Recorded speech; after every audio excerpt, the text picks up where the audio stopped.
And we are live with unmuted microphones this time. How's it going, Are you everyone? sure? Yes.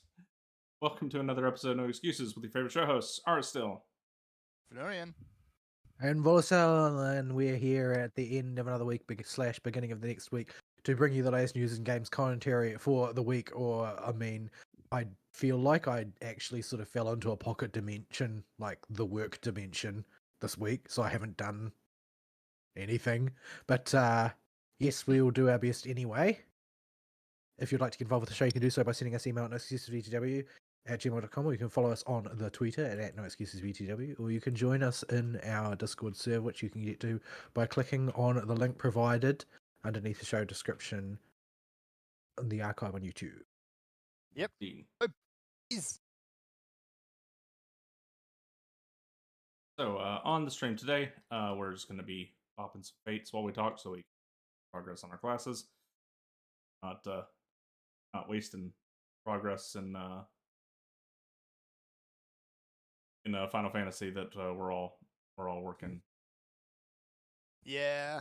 There's some fairly good stuff to be made doing fates, and at the moment, because it's still early in the days, you can earn a bit of money by selling off materials from the Rainbow Gems. Yeah, good. You're gonna have to do some manual research on which ones are good. Usually, anything that's a skin and then turn it into leather, good. Mm-hmm. Or just the skins themselves are sometimes good because some. Problem is the market for those changes daily, so it's hard to tell. Yeah, the markets are all over the place. Until literally 5 minutes ago, the Make Yoshi P Cry plugin machine hasn't been working. So yeah, trying to find out where all my new Astro buttons are.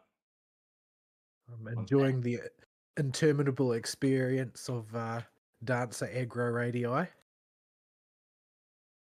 and I'm just happy to be here, I guess. Yeah. So, because Machinist AoE rotation is still poopy. yeah, but you got Chainsaw. I do have Chainsaw when it's not on cooldown. It's sort of hard to argue you're hard done by when they gave you a chainsaw. I mean, now they're giving us a bigger chainsaw. I mean, so at least they know what we want. Mech is my main DPS class right now, and I'm here to tell you, Chainsaw's all you need for AoE. It doesn't matter that it has a 1 minute cooldown. You just press that button and everything's gone. Remember, it gets a follow-up. It do. I don't know. You don't have that unlocked yet, I don't think. I think you can get that 96. Not yet. I think it's... Yeah, something like that. Also, ass rockets. But that you get later as well. Not that amount. So I can fly in these zones. So I'm taking them around in the car. Weep whooped. How rude. Yeah. So am I generating Esprit like ridiculously fast compared to before? Yes. It just, I'm not sure how Esprit calculation works, but there are factors that play into it. It's dropping off really quick. Can't go the mini fires that way. We'll just take the flyway. If it gets got it on the way, oh well. We'll just wait for the next. Yeah. So yeah. Oh man, I'll never get used to the mounts leaning when you turn.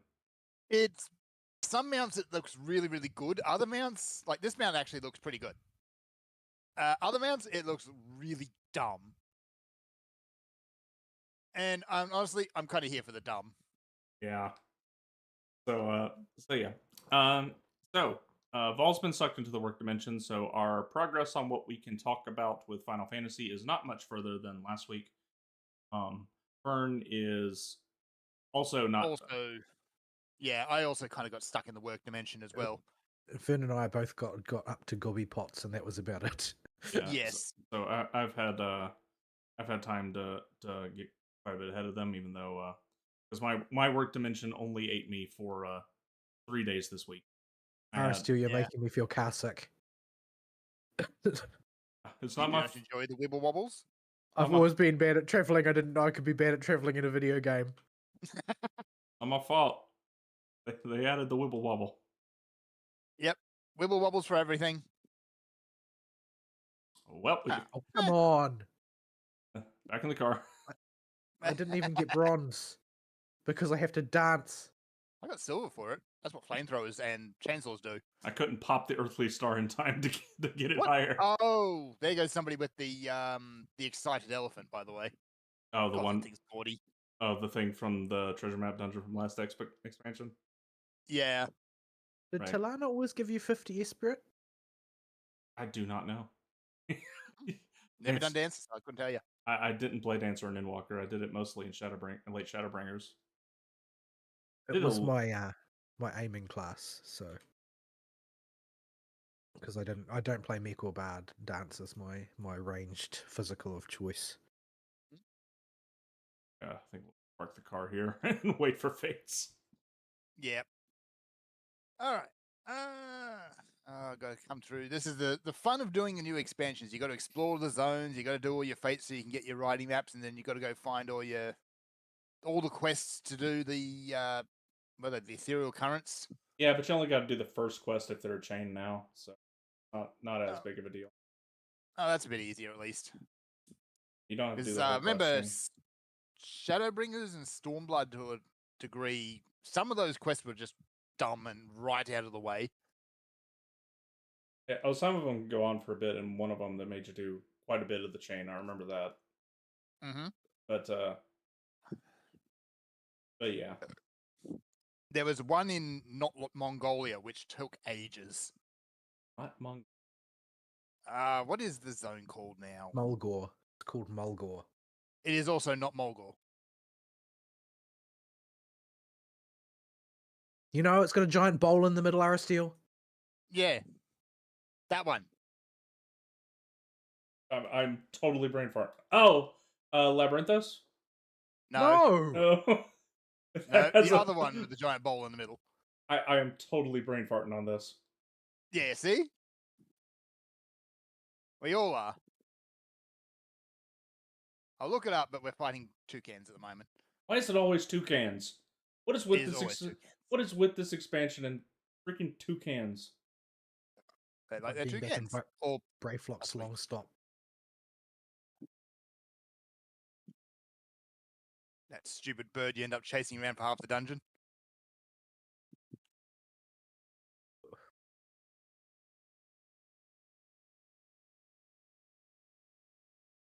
Oh, my flamethrower. How dare you?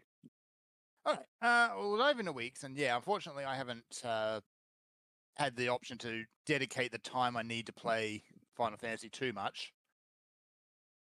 So I did chip away at a couple of things. The first is more Star Rail. Just doing a little tiny bit of Star Rail. Finished the museum quest, which was fine, I guess. I'll try press that button again. Well, There it's we a go. side story. It's not exactly supposed to be meaty content. No, but it was just a good brain dead grind, and I've Well, pushed into. It's more about the lore though, like It is and getting to conduct interviews of characters poorly. and wind Sele up as much as possible. Oh yeah, that was fun. Also, I got a good kick out of Hook's interview. That's great everything was dark. just- That's Pitch Dark Hook the Great to you. Oh right, of course. Yeah, everything was just backwards. It was great. And yeah, just pushed into the Lofu, and I haven't gotten very far in there. I've basically just started in there. And also went and did a couple of side quests and fought. What's his name now? The beauty guy. Argenti. Argenti, that's the one. Yeah, beat his fight, and immediately got. So it went better for you this time? It went better. It took me a while because I didn't reset the quest, and I had not Sealer. I had one character on there who was underleveled because I'd saved the earlier attempt and hadn't leveled that character. So that character spent the fight face down on the floor. That do be how it is sometimes. So I think I'm going to have to go through and reset that quest chain properly, because immediately after that it puts you into fights with those replicating bugs. Yeah, Argenti is the introductory fight. Yeah. Like the first fight that you come up against those bugs, yeah, okay, I was able to set up the chain combination and not a problem. I just hate those bugs. They are so Yeah, freaking annoying. they're not going to stop being annoying. Like, you're going to dread meeting them. You basically pretty much need to put together a team for bug slaying. Like, I got a lot of mileage out of Shuyi against those guys. Yeah. Shuyi, I could see being a good character to set off the reaction. Given that you have access to Shuyi and Harmony, Trailblazer, and Robin at that stage, you should be able to put together something quite workable. Yeah. I've started leveling Robin. I've just run out of resources to do that because I would of what I have. prioritize her because you really do want to have at least one like really solid support, Mm-hmm. and Robin is extremely good as an She is all-purpose very support. There are most teams, even though she doesn't she's not like doesn't excel in most teams. She excels really in follow-up attack and high-speed teams, but she is workable in virtually every team. Mm-hmm. Yeah, And she's right very, now, very simple to gear as well, because the only stats that she cares about really is attack. And that makes it one easy. of, and Musketeer of Wild Wheat is one of her best sets. And you should be seeing that fall out of every orifice in the world at this point. I'll have to see if I've got it. That's the one that looks like I probably cowboy do. gear. Yeah, I think I do have a few bits of that. Yeah, because it's one of the standard trash drop sets, but it's also one of Robin's best sets. So you're definitely going to acquire a bunch of them. All right. So yeah, that's basically all Star Rail is. I've just pushed a little bit further, but not too much. I did sink a bit of time though into doing the first prologue chapter of ZZZ. I just brushed up against it very gently. I did not Just very advance lightly. per se. Yes, sort of gently caressed it at arm's length. Yes, I kind of like it actually. It's fun and it doesn't take itself especially seriously. It's not quite my aesthetic, and I think that this is very like the question of, to me anyway, the question of whether or not you like ZZZ is almost 100% aesthetic. Mm-hmm. That's my impression of it anyway, having dabbled in it a little bit. Is that Kind of like if that's if the aesthetic is your jam, you'll love it. But like I'm way more on the Star Rail end of aesthetic. Like, that's what I prefer. ZZZ is radically different in look and attitude. basically everything is different. Yeah, just But I'm not attitude, appearance, considering tone, completely. I'm not considering mechanics in any regard there. Mechanics, I'm just talking about yeah. how it looks, really. Mechanically, looks. it's closer to Genshin actually than anything, which is reassuring. It's Genshin with a dash of Wuthering Waves in it. That's a good way to put it. So yeah, I had a lot of fun with that. It's nice to have a Hoyo game where you pick your playable character and the other character doesn't cease to exist. So both pro tags are there and present. It's just basically picking who you drive around. And that said, there's going to be events and cutscenes where you will change and drive the other character around for a while, depending on what's going on. I was a little bit astonished at the comic panel style of storytelling that they indulge in at times. It's like, just how many CGs did you commission when you were putting this together? Yes. There's a lot of art time. Because it doesn't look like it's cheaply phoned in art either. It looks good. Oh, apparently I'm tanking. Okay. miHoYo is essentially made of money at this point, so they are. So when they can afford it, when they change back and forward to the fully animated stuff, the fully animated stuff is very slick and very bouncy.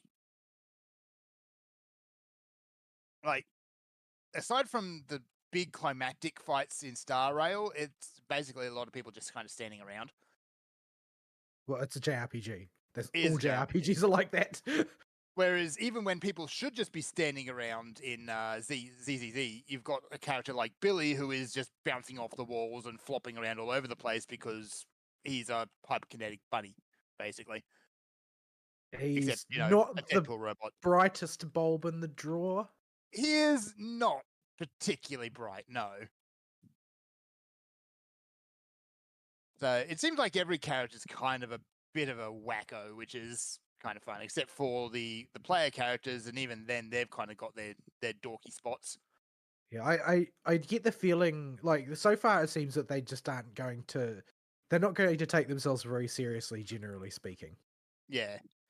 The plot doesn't actually kick off in any meaningful way until the end of the prologue, when the kind of the plot MacGuffin shows up.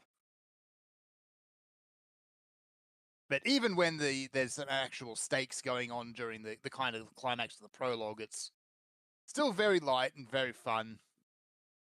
Oh, Thank you for healing me. I did not expect to be tanking a level 92 mob as a dancer at level 90. Okay, what does that do? Enhanced multi-weapon.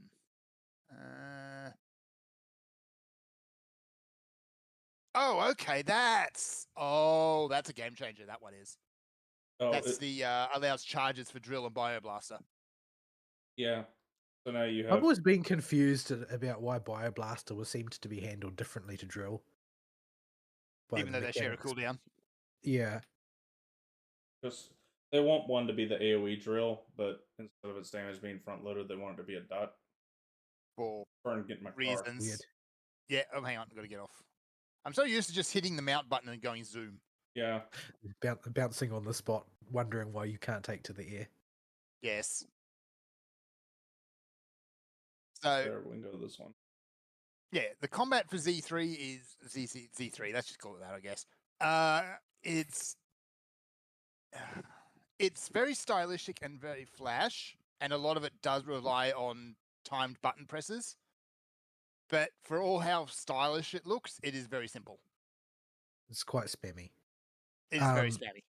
There are various other mechanics that other characters have, like do some of the trials. I did all the trials. You did them? Most of the characters like it's very spammy, but then there's a couple in there. It's like you get punished for spamming. There's a great deal more. Like you can't, for instance, the Bellabog Heavy Industries girl, like you simply can't use her skill at all unless you place it in the right place in a combo. It simply won't go off. Yeah, it just doesn't go off. So you got to watch the animations to see when you should be pressing that button. Same with Furry Butler, whatever his name is. He's a charge character. Does this guy telegraph his abilities now? Yeah. Yeah. Appears to. Have a robot. Yeah, telegraphed Ripper Claw feels so. Do you feel casual? Like filthy casual. Come on, everybody should know what Ripper Claw is by the time you get to Dawntrail. By the time you finish Heavenswood. Like, so many mobs, Manticore, anything with this skeleton can do Ripper Claw. It has the same wind-up, the same animation, and does the exact same thing every single time. Why does this one have a telegraph, though? Because its stick is it's supposed to catch you off guard because it doesn't have a telegraph.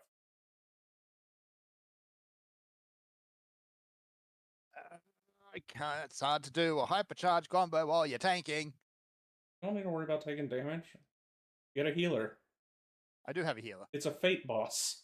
It's not gonna whop you unless it's a super boss or you stand. Hey, I got whopped by fate bosses all the time in Heavenswood. This isn't a Heavensward fate boss. Every now and again, there's a fate boss that will just absolutely whop you. This is not the goats in freaking Elpis. Yeah, those goats. They never did nerf that fate, by the way. It's still just, what were they thinking with the scaling on this fate? Just killer goats. Enjoy. Like, those goats might be the most dangerous for most dangerous level 88 mobs you've ever seen in your life. Samurai, you have a sword, you tank. Oh wait, I don't have Shirk. No. Damn! No, we have a warrior that does not have tank stance on. But why He's though? got Tomahawk. It'll be fine. He's not using it. Huh? Fine. What is he doing when he's out of range then? He looks like His name is Sir Fruit Loops here, and he looks like he's just going to town on the boss. Looks like he's Ah. I see. he's Blue Deepson. He's Blue Deepson, and it's fine. I'll red tank. Sure. Oh, damn it. I did it again. You're making me break habits. How dare you? So yeah, I'm going to keep chipping away at Z3. It is a lot of fun. There's still kind of like, it's got plenty of content in there. I'm not sure how far the story is actually going to go at this point, but there's a good number of characters who could potentially come up in the gacha. I think I will. I think I'll participate in it to the extent of the story, perhaps. They have decided to just straight up put difficulty levels in it as well. Yes. Which is sort of amusing to me. I guess that they they most recently declared that they're going to nerf the whatchamacallit, anti-Raiden Shogun training quest in Genshin because too many people are failing it. Which I think they should have kept it that way because I think it is very in character for Yae Miko. Oh, Like, yeah. If Yae Miko is going to give you a quest, it's definitely going to be a quest like that. one that you insta-fail if it's raining? Yes. You just get blown up.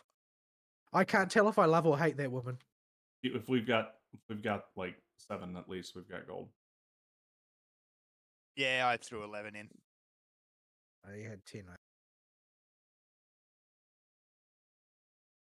Behold the benefits I'm of trying to get in, Shotgun. but I'm under attack, so I can't. Burn Because car. you cannot play Dancer without aggroing everything for like 15 yards around you all the time. If you were shooting something, you got to finish shooting the thing that you were shooting. Yeah, I'm not sure what I'm shooting over there though. Yeah, there's a lot of mobs and everybody's already abandoned them. Well, I cannot take us off. Is it dead? No. No, Maybe. but that guy's going to be dead any minute now. Oh, hang on. Oh, great. Yeah, let's just fight them. I gotta help him. Save him. No, there we go. They leashed.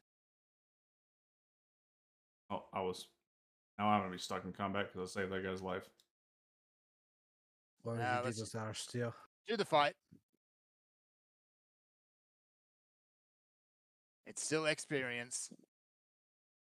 No, Oh. you don't want that badly. It's FF14 random mob kill experience. I want to get my 1 experience. Thank you. It's hey, one of those was worth 1,300 something. Okay, Okay, we're done. There, Z3. It's fun and very, very flashy. Yeah, I mean, I don't know. I felt like I was not that in control of the combat, and I feel like there's definitely a higher tier of play that's accessible there once you really actually understand what's going on.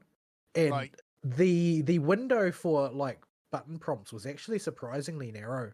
Like those gold ones, I missed them more often than I actually hit them. Yeah, I think in some cases. In Wuthering Waves, they are massive windows a lot of the time, particularly early on. They get narrow later, but they're generally quite wide. Whereas even random trash mobs, like you've got to actually be paying a lot of attention to make sure you get within the time frame. Because yeah, if you mess up too many of those, you will get comboed right back. But I did find that some of them seem to be like a little bit later than the telegraph goes off, because I've hit them too soon and failed it. So it's worth noticing. I did not have that problem. My reaction times are no longer that good. Yeah. I only kind of really hit that problem when I was just getting really into it. I only played a few minutes, so I didn't really Yeah. get to that point. So it's just a matter of figuring out what timers go where and that. Pretty standard for this sort of game. You got to figure it out. Other stuff I did is not a whole lot else really. Although I did watch the first anime episode of the Deer anime, the meme one.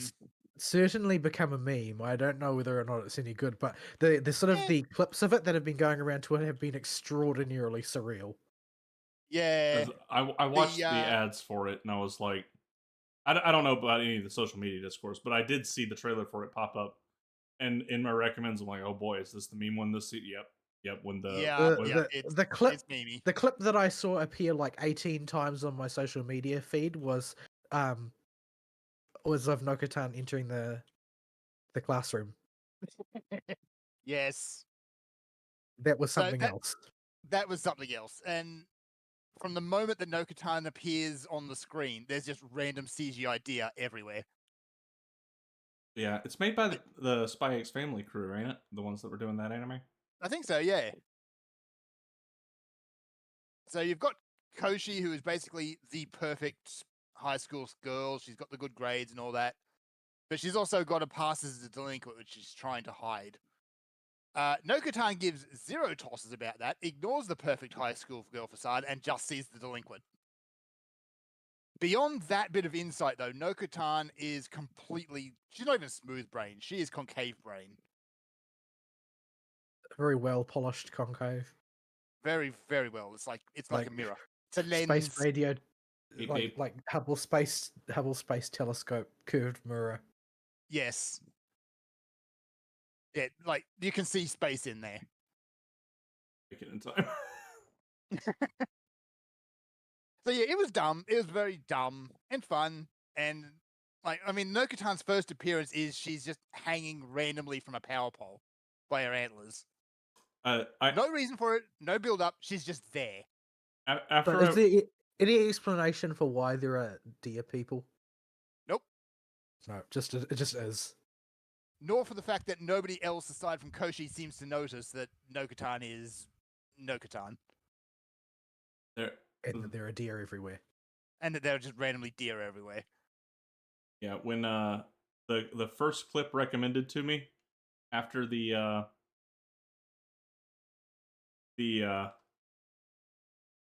trailer that got shown in my feed was the 10-hour version or the 1 hour version of the stupid theme song uploaded by the official YouTube account for the show.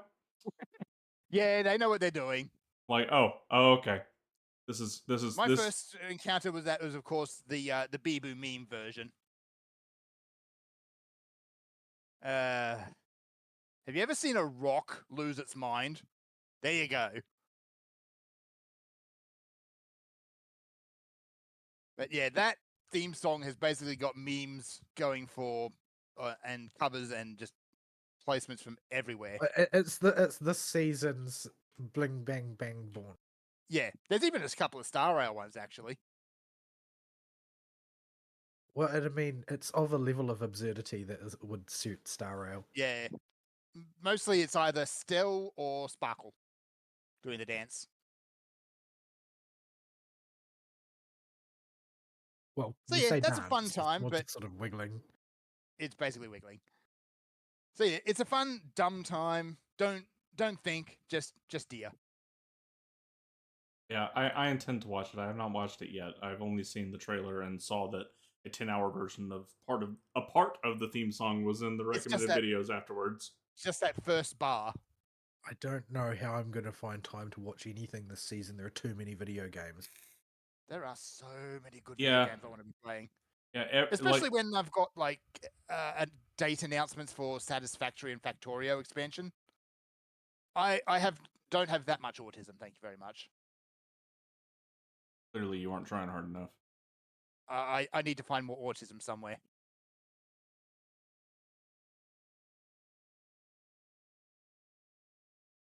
I'll stand found All the toucans. express their approval with. Okay. Where's the handing guy? Oh, it's this- not. It's defend. Yeah, it's a defense. Handed. Boop-a-doo, ba-doop-a-doo. I'll just ignore things for a moment while I flamethrower.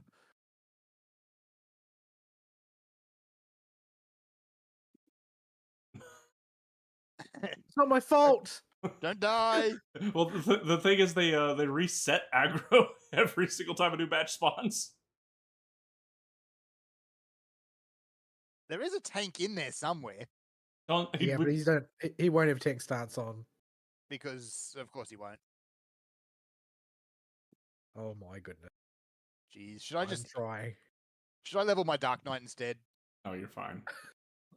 We'll be fine. Although you might want to pull your Dark Knight out, honestly, because I mentioned this to you guys before the show.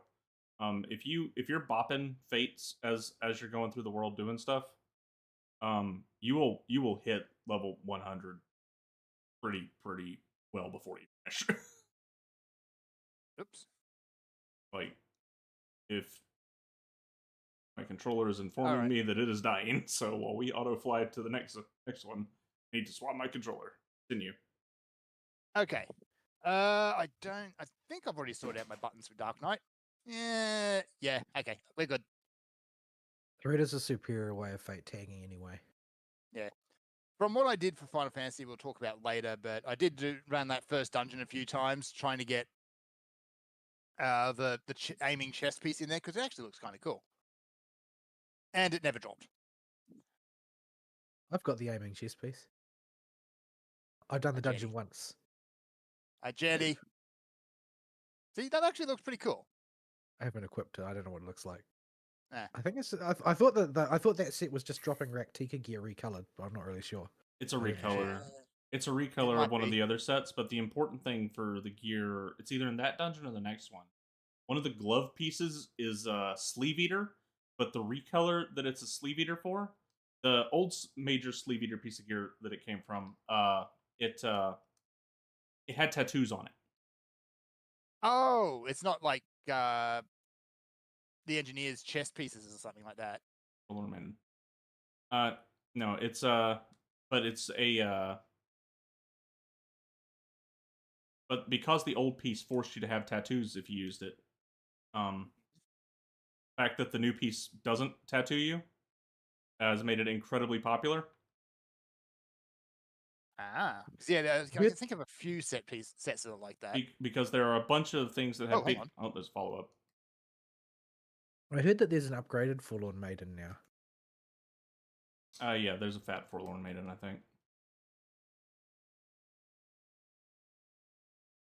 Forlorn Tumblerina. Oh no, nobody wants that. I don't know. Does Tumblr still exist? Is that still a thing? I don't even freaking know. Yeah, it still exists, allegedly. Enough damage to get credit on those things. I'm just gonna Yeah, run. I haven't gotten anything yet. I'm just gonna run around and collect the portions of Potsworn materials. You do that. I'm just gonna take the bugs. You're getting credit, cool, because Well, he's playing a threat class. He doesn't need to do damage. No, I just need to generate threat. well, That's why it's always better to play a tank if you're in a large group. okay. Now we're getting them from the kills you're making over there. I guess you weren't hitting all of them enough earlier.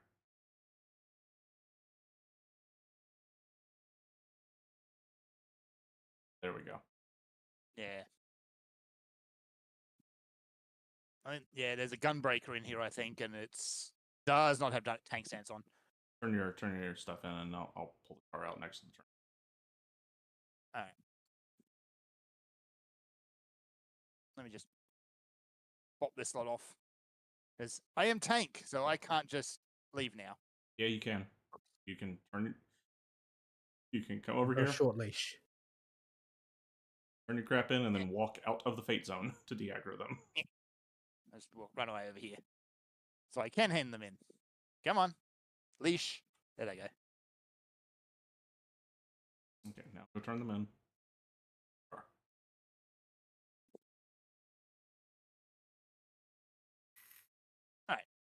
I'm going to leave my week at that because that's basically been it. It's not been a particularly interesting week. Next week, we have number 3 of the Drunk Cowboy Trio. So, yeah. Oh, we have Twisted Fate, and there's an up fate over there. Oh, I want to get time. Charge! Too late. Oh no, Twisted Fate was used on that one. Okay, that's right, because it was a follow-up fate. That was. I think I silver for that. Rude. How many did you turn in? 5, I think. I turned in 9. Wait, how'd you only get? Yeah. I don't know. Oh, probably because the handing quest actually gimps tanks more than anything else. No, it should have. No, because we're in a group. Yeah, we were getting credit from the ones you were popping. Not sure how that happened. Yeah, that's what I was saying. I'm not sure. I'm not sure how credit works for item appearing the same way as fake credit.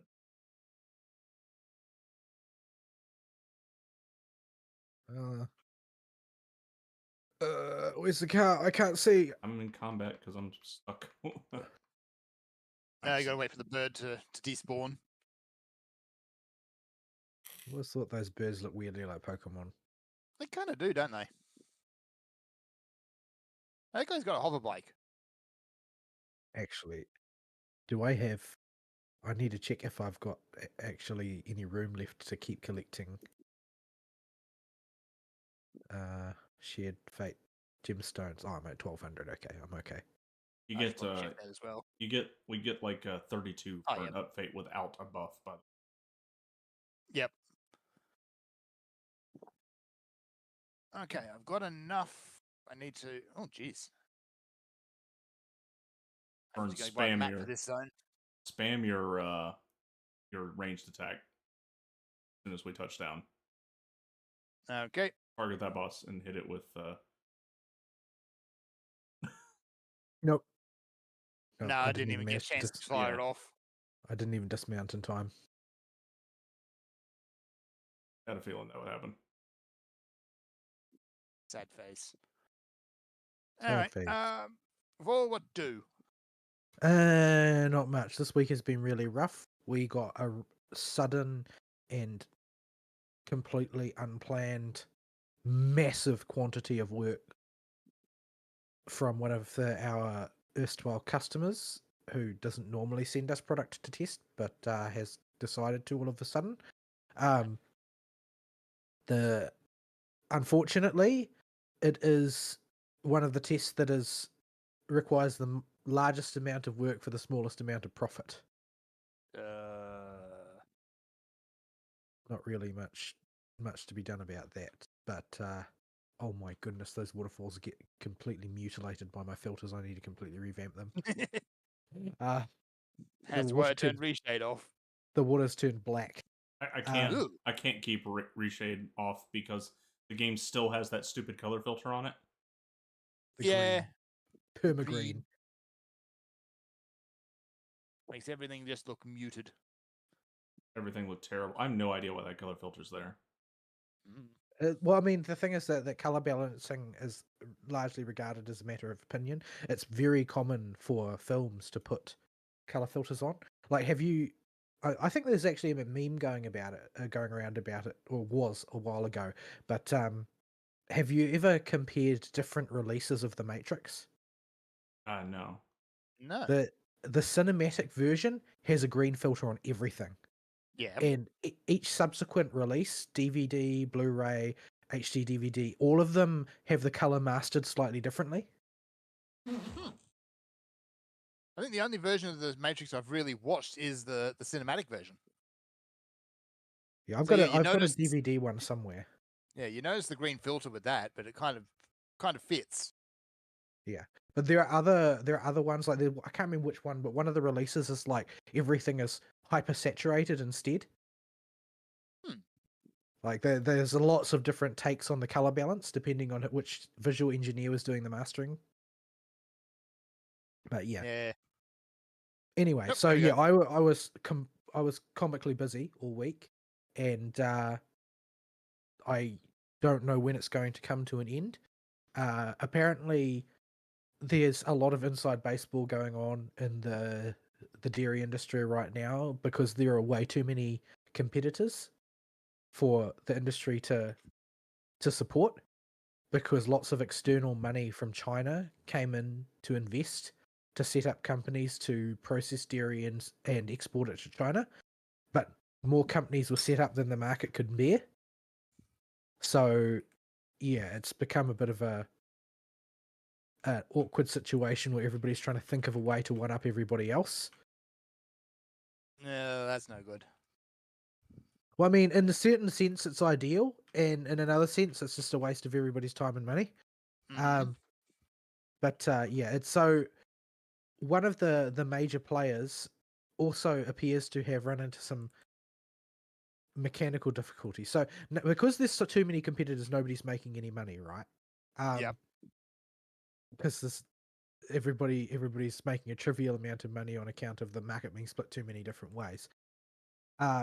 As such, it seems, and this is just my interpolation from things that I've heard, because all of this stuff will be like confidential to whichever company, so you don't really know what's going on for sure. But it seems like maybe they couldn't pay to have certain maintenance work done on their own microbiology facilities, and certain parts of it have gone out of action, but they need to keep up with their projects, and so we have been drafted to try and pick up the slack, which is an extremely expensive way of doing stuff. But apparently there's been in the last major financial quarter, there was a major like $160 million bailout issued by the investors in China to one of the major companies in these parts. So they're trying to get things back online, but it's going to take time. And in the meantime, we've got to deal with the fallout. So yeah. All right. Was that a problem to heal, Ari, or was that was fine? Was You're that fine? fine. I might have had to Alright. push aspect of benefic once. Yeah, you did right at the end there. Like That was when my ramp up fell off. yeah, you're fine. As we've Alright. discussed on the show last week, healers have too many tools, and if you don't pull that many, I am literally sitting here and trying to figure out how to optimize Astro DPS. Like that's just you're fine. Isn't that one of the things they said that they were patching though? They're fixing it because of the new way cards work. We have 3 play buttons now, and Yes. because of the way Lightspeed works and the fact that they added a follow up to Divination, the burst phase has just gotten incredibly busy, even for Astro, which is already a high clicks per minute class. Anyway, yeah. So I've been frantically busy at work trying to stay ahead of an obnoxious amount of customer demands, and they always want update after update and keep checking up on progress and keep changing their mind and so on. You know, usual customer stuff. Anybody who's had to serve customers before knows what I mean. Yeah. Uh, Yeah. the things that make you lose faith in humanity. Yeah, those things. Yeah. Anyway, yeah. So I've been really busy, and I also had a flat inspection this weekend. So I would like get home at like 9 o'clock, desperately try and clean something, eat something, and then pass out. And this has been one entire week. I don't have much to report as a result of all of that. Blue Archive's in a beat week. Thank goodness. There's not much going on. No events or anything. It's just the sort of the finishing off of the camping event. Haven't had time to do the challenge quests in there. Don't know if I will because I just have so little time available. But yeah, that's a thing. Not sure what one is scheduled for next. I think it's probably I think we're due for another rerun most likely. Why I've fallen over apparently. I see. Anyway, the what else? Genshin have been doing like a battery of really short events, like just mini events, which is kind of obnoxious because it's hard to set aside time to do events because everything is urgent on account of them only lasting for like 5 days or whatever and then disappearing. Most of them appear to be sort of like like slightly different reruns of older events, but they're all new to me because I wasn't playing at the time those old ones are reruns. So the current one is just sort of like a shooting mini game type of thing. But there's Primogems, so I'm gonna get them Primogems. Get me those Primogems. There's just too many video games that want my attention right now for me to dedicate any time to mobile games. Well, I am not playing Elden Ring, so I have one less. Yeah, so that's that. I also did Nuvalet and Farina's character stories. And so Nuvalet's character story was more or less what I had expected of Nuvalet by the end of the story. Like, it was all quite in character for him. And it's very Melusine centric, I guess. So if you're a fan of Melusines, I guess you'd be into it. Melusine racism bad. Or speciesism bad. Well, I mean, the thing is that they go out of their way to make the point that it was never about the Melusines to begin with, though, right? Yeah. Like, the Melusines was just an expression of how they felt about Nuvalet sort of coming in and being Chief Justice without any real fanfare or explanation. So, yeah. So it wasn't really about Melusine racism. It was just about Nuvalet and his Bon- groove. it's about Fontanians being French. But yeah, so but I enjoyed it. I thought it was a good little quest. Same with Farina's. Like, Farina spent most of the main plot being a girl failure extraordinaire, but she really grew on me over the course of spending time with her.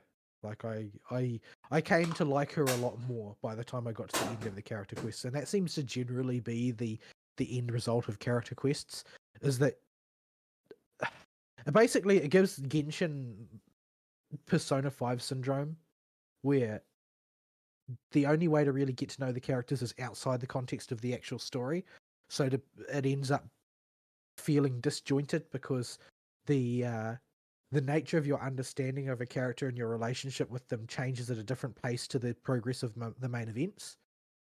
I mean, that's the other option is you just learn how to turn into a mushroom. Well, that I don't know if that's doing anything for anybody and making people like Nahida more. Well, Nahida's a bit different because Nahida's very uncomplicated compared to a lot of other characters.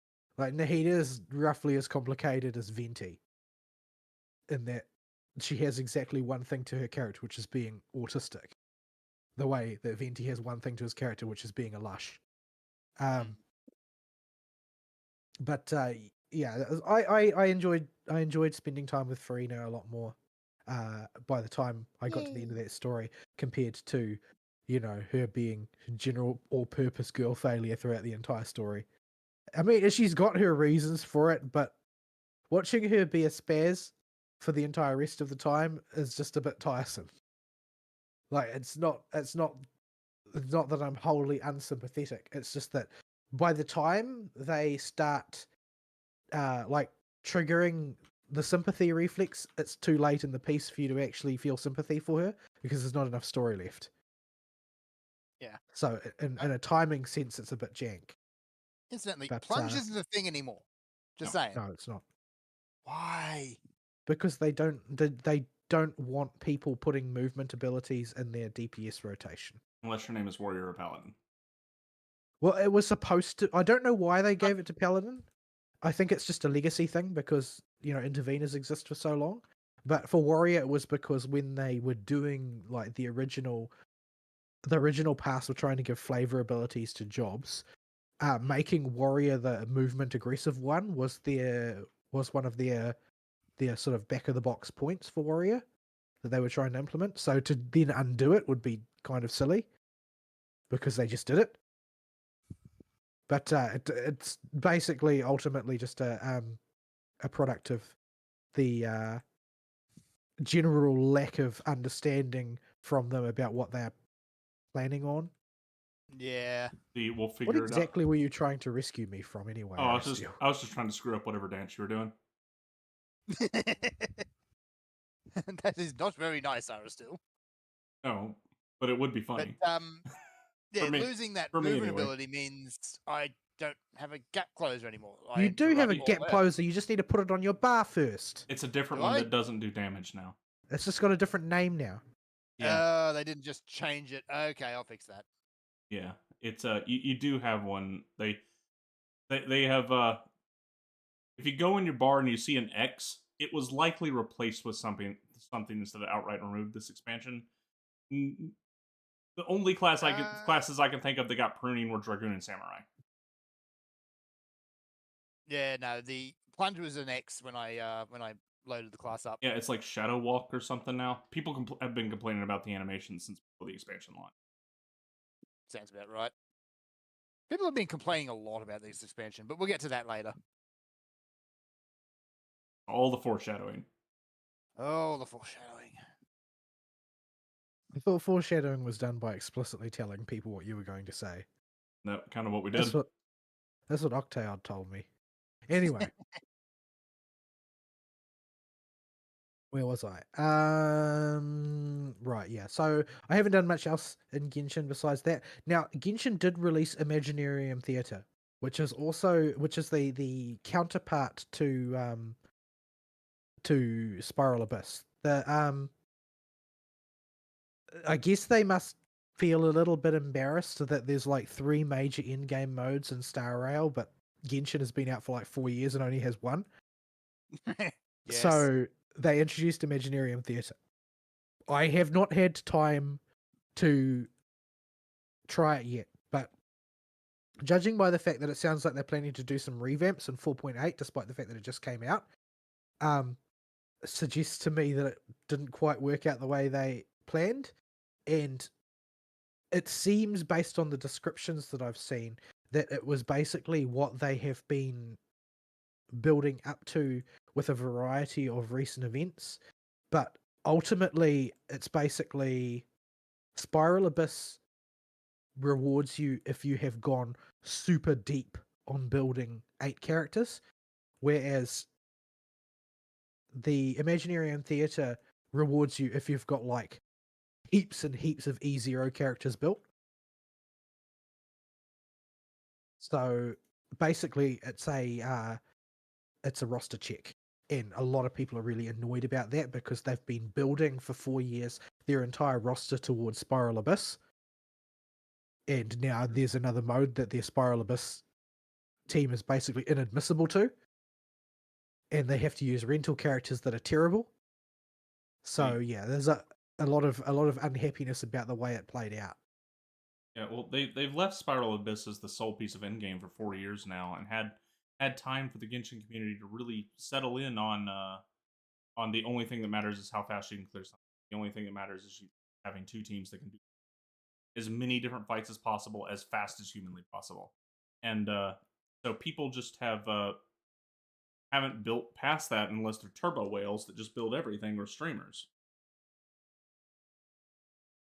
Like, because I mean, there's a really strong argument for just going deep on your roster and not trying to build too much diversity. I got smushed. Yeah. What happened? They double auto. Oh, right. I was looking at something. Please don't let me die then, because I've got the next most AoE. I'll use some barriers now then, I guess. Yeah, just I need to actually press some tank buttons. Not many. Just Blackest Night, go! should have enough.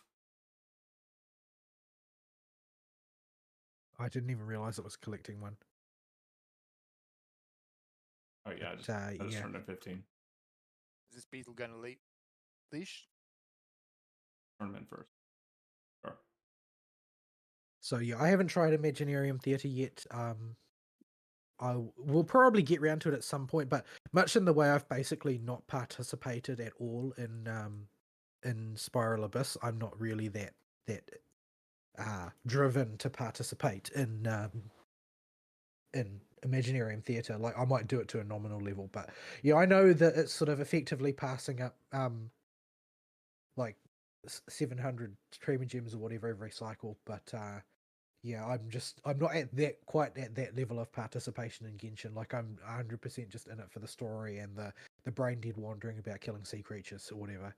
Like, it's not something that I'm deeply interested in the way that I'm much more keen on Star Rail, because I feel like I've got a better grasp of it. But yeah, Star Rail has been kind of a not really a I did not manage to get there in time. I was sprinting to macro it, but back in the car.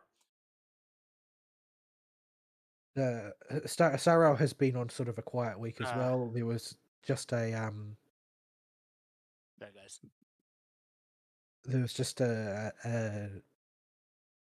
double drop event for Planet Ornaments, which I eventually got around to doing and didn't get a single good one, as is always the case with double drops. Like, the double drop seems to halve your luck on everyone as well. Yeah, and they've opened up another event just last night that I haven't had a chance to try yet. It's a combat based one, but it's I think it's a sort of a pseudo rerun of a previous one that has happened in the past. But yeah, this is an epilogue patch, so I'm not expecting anything particularly ground shaking. They certainly haven't announced anything particularly noteworthy that we haven't seen already for this particular patch. So yeah, I'm still working on properly building up Firefly and Gallagher. Haven't done much work on Gallagher. Firefly's getting pretty close to maxed in terms of traces. Less so in terms of relics, but I mean you can basically farm those forever and not get a perfect one. So I'm not going to try too hard about that. But I've got sort of a reasonable diversity of characters and strategies now, so I'm probably going to shift more to a pattern of just grooming the roster that I've got rather than leaping after every cool new waifu that comes out. I've got several characters that I want to build that are not built, and I know that the meta will shift away from where I currently am, but what I currently have will do the job well. And I think that most of the teams, they are probably going to attempt to keep most of the teams perennial and cycle between major archetypes rather than just completely ditching the way things were done before and moving forward the way Genshin tends to. To some extent, Genshin's original conception was a little bit too oversimplified in some ways, but the launch 4-star roster was also extremely powerful for Genshin compared to the 4 stars that have come out since, most of them anyway. So, yeah, their approach is going to, by the looks of it, in Star Rail is going to be sort of like an educated improvement type of one. Although we'll probably see a lot of people default to 4 stars because certain 4 stars like Pella, for instance, is still regarded as a top tier support. Everybody has a Pella in their team, and they're just even significantly cheaper to build up. Yeah, very much so. And she's just got universal AoE defense shred, which is just as precious as gold when it comes to trying to improve your damage, because there's just not that many characters offer it. But yeah,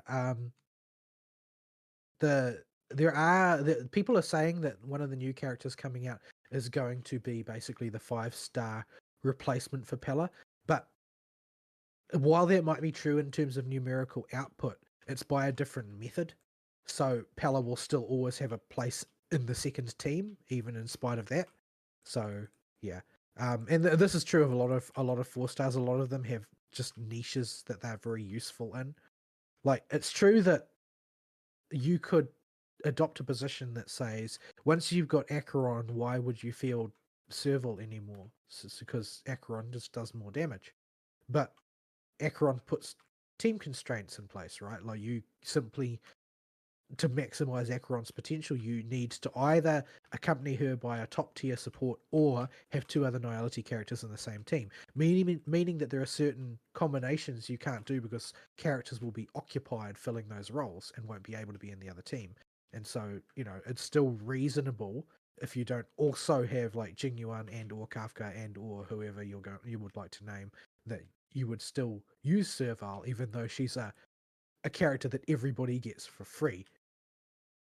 You still get her for free, right? Yeah, you still get it for free. Yeah, I thought so. So yeah, they've got a pretty strong 4-star roster, and so the new one that's coming out that people say will replace her, like, there is an argument to straight swap them, in the sense that the total damage that he does will be higher than the damage that Pella contributes by means of her debuffs, but of course it's a different type of damage. His damage is going to be a new sort of model of damage, which they're calling they're basically having it as a field effect. So there's certain characters generate field effects, like Fush One generates a field effect that reroutes all of her team's a significant portion of all of her team's damage to herself. Whereas the new one that's coming out in the next major plot arc is going to basically create a damaging field that damages each enemy mob on it, even as the waves move through. So he's definitely going to be a very good Nihility character for pure fiction, where the mobs on field change all the time. But that's not going to change the fact that Pella gives an enormous amount of defense shred. So they aren't actually like directly outmoding 4-star characters or anything like that. They're still going to retain a great deal of their relevance. There are some characters people don't use, like people don't use Hook, for instance. Generally, it's not that Hook is useless.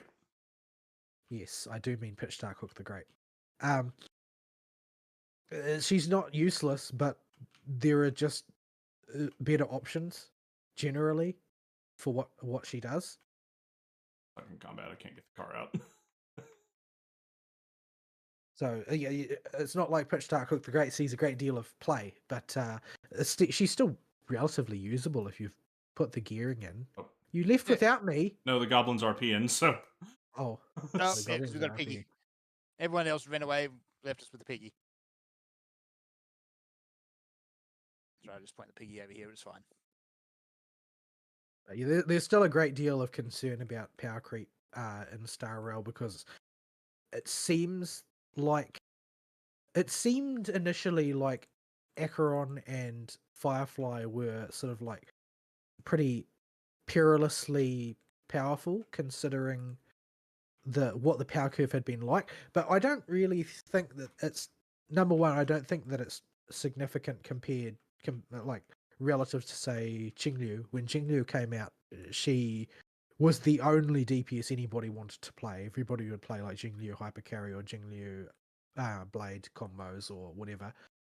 But it didn't have much effect in the end. And I think that a lot of the sort of the disproportionate excitement that came out around like Acheron and Firefly was largely because they were enabling new types of play rather than because those types of play were intrinsically powerful. And I think that you'll see developments in other types of play. Like, people don't use Jingliu in the meta anymore, but at the time that Jingliu was the meta, 4-stars were the standard supports because they were the supports. Like, you have Bronya available as a 5-star, but she's a permanent, so a lot of people consider permanents to be sort of pseudo 4-stars because there's no like FOMO associated with them. You're not going to have to do without them per se.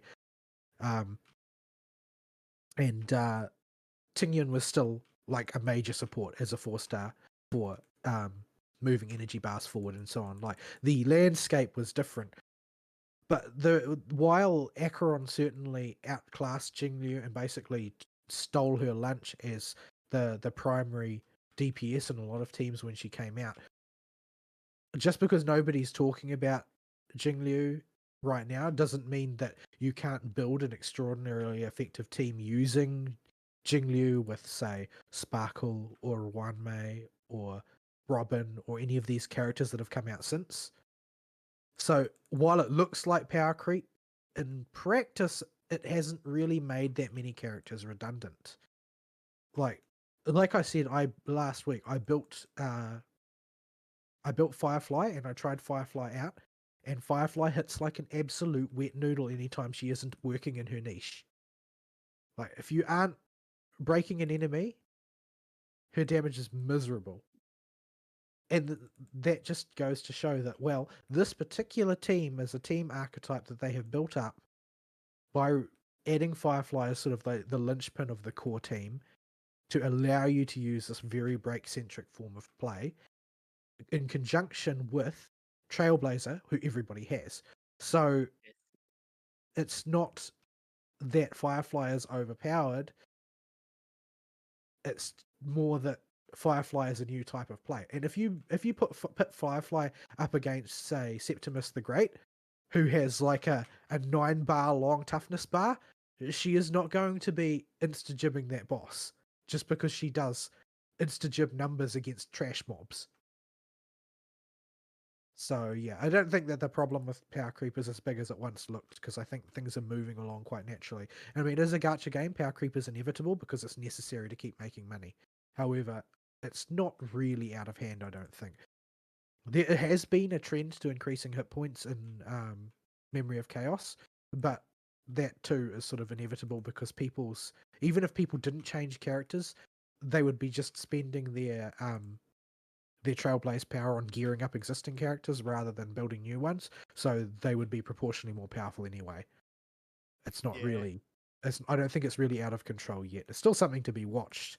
But like, if you look at the next set of characters that they've announced at least a modicum of details on, you've got the field effect one, which does damage as a field effect that I mentioned before, and you've got Yunli, who's basically essentially a revamp of Clara, except, well, I don't know what else to garnish that with because I don't know enough detail about how she works, but she is a counter mechanic based character.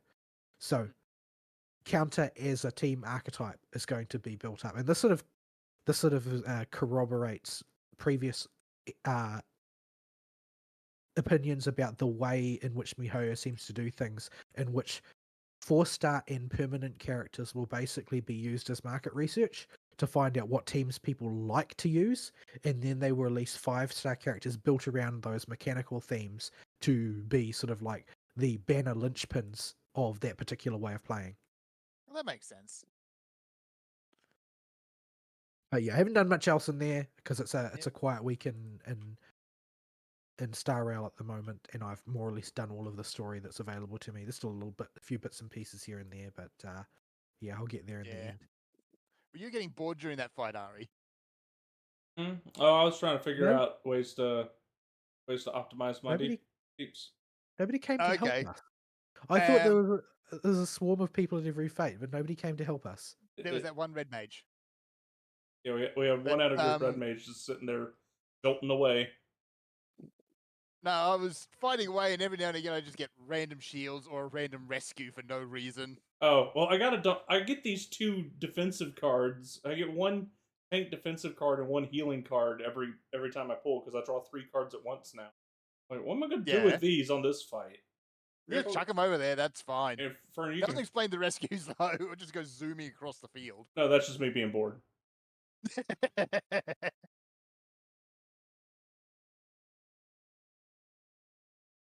Alrighty.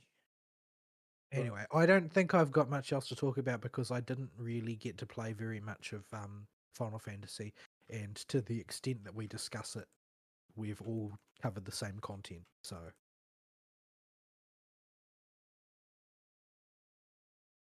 Yeah. So yeah, I don't have much to add on ZZZ that I haven't said yet already. Yeah. I feel like I have to say ZZZ because in British English it would be ZZZ, which sounds really strange. It sounds really strange, doesn't it? But also, Zenless Zone Zero is a bit of a mouthful. Yeah, I'm looking forward to seeing what they do with the story, because at this point I've got sort of like a rough idea of what you get from MiHoYo on stories, and it's usually not earth-shattering, but these days it's usually just pretty good, pretty solid, all told. With the sort of like glaring exception of Inazuma, they're generally pretty entertaining. Yeah.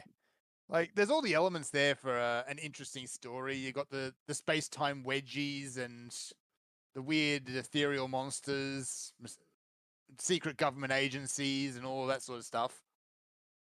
So We'll see. Yeah, I would love to jump in on MiHoYo's action game as something to give commentary on, but got Final Fantasy, got Elden Ring.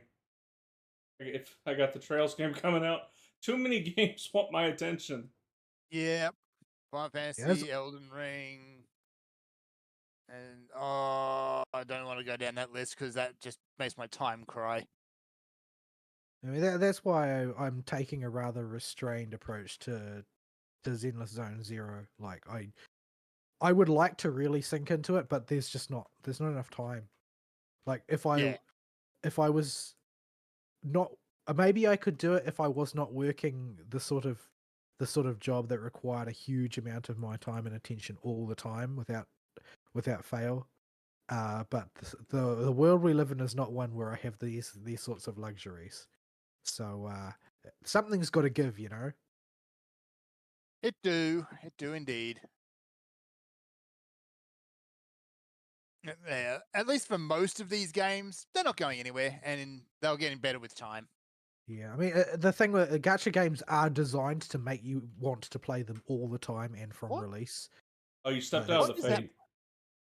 Oh, Hold on, move him out that's of the why way. that white mage keeps getting his aggro. Hang on, let me. Yeah, the gacha games are designed to make you want to play them all the time and from the start. And I can understand the impulse for sure, because I do Oh, feel that a was certain amount of not a good idea. frustration about all of the stuff that I've missed in Star Rail, but ultimately my experience hasn't really been marred all that much. Like in Genshin, although I didn't play it for 3 years, I still have got to see all of the story for the most part that most other people have got. There are some things I missed, like for instance, there's Miharu spends money in the weirdest ways sometimes. Like there's a really nice sort of piece of music that was written specifically to be Fischl's battle theme, Mhm. and it was used one time ever, and it was in an event, a summer event in the first year of Genshin that was centered around Fischl, and you never hear it again. Ah, You have to go and look it up on YouTube. It's like, well, you spent a lot of money writing that piece of music, and it's a really cool piece of music to be Fischl's battle theme. This incredibly minor side character appears once in Mondstadt. And so I just don't understand why they make these investments sometimes. Not because I resent the fact that they did, but because I feel like they could get a bit more play out of that. yeah. Hey, Fischl Seems has like kind of a waste. Fischl has an important role in the side quest to unlock the card game. She does, sort of, kind of, technically, a little bit. He is well, okay, Oz is there. Yeah, Fischl, I mean, Oz is the important part of that duo. Fischl is an accessory as always, but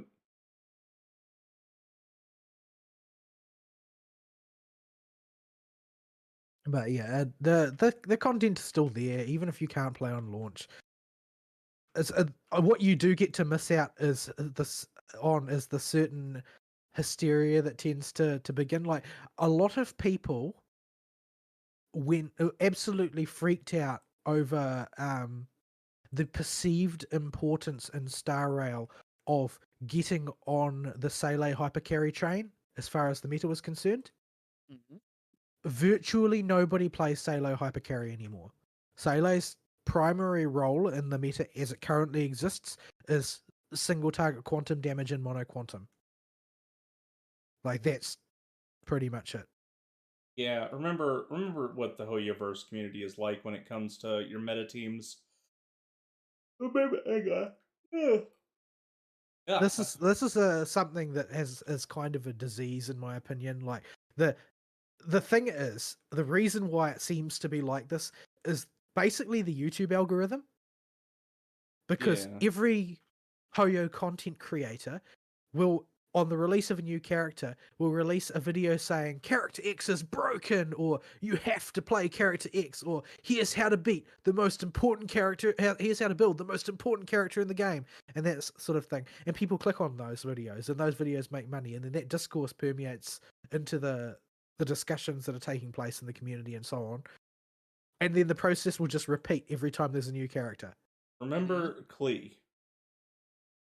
Yes, Klee's raw numbers when she was announced were absolutely through the stratosphere, and they still are really good numbers. As far as a unit taken in total isolation, she's still extremely powerful. The problem is nobody plays characters in isolation Problem unless they know Valette.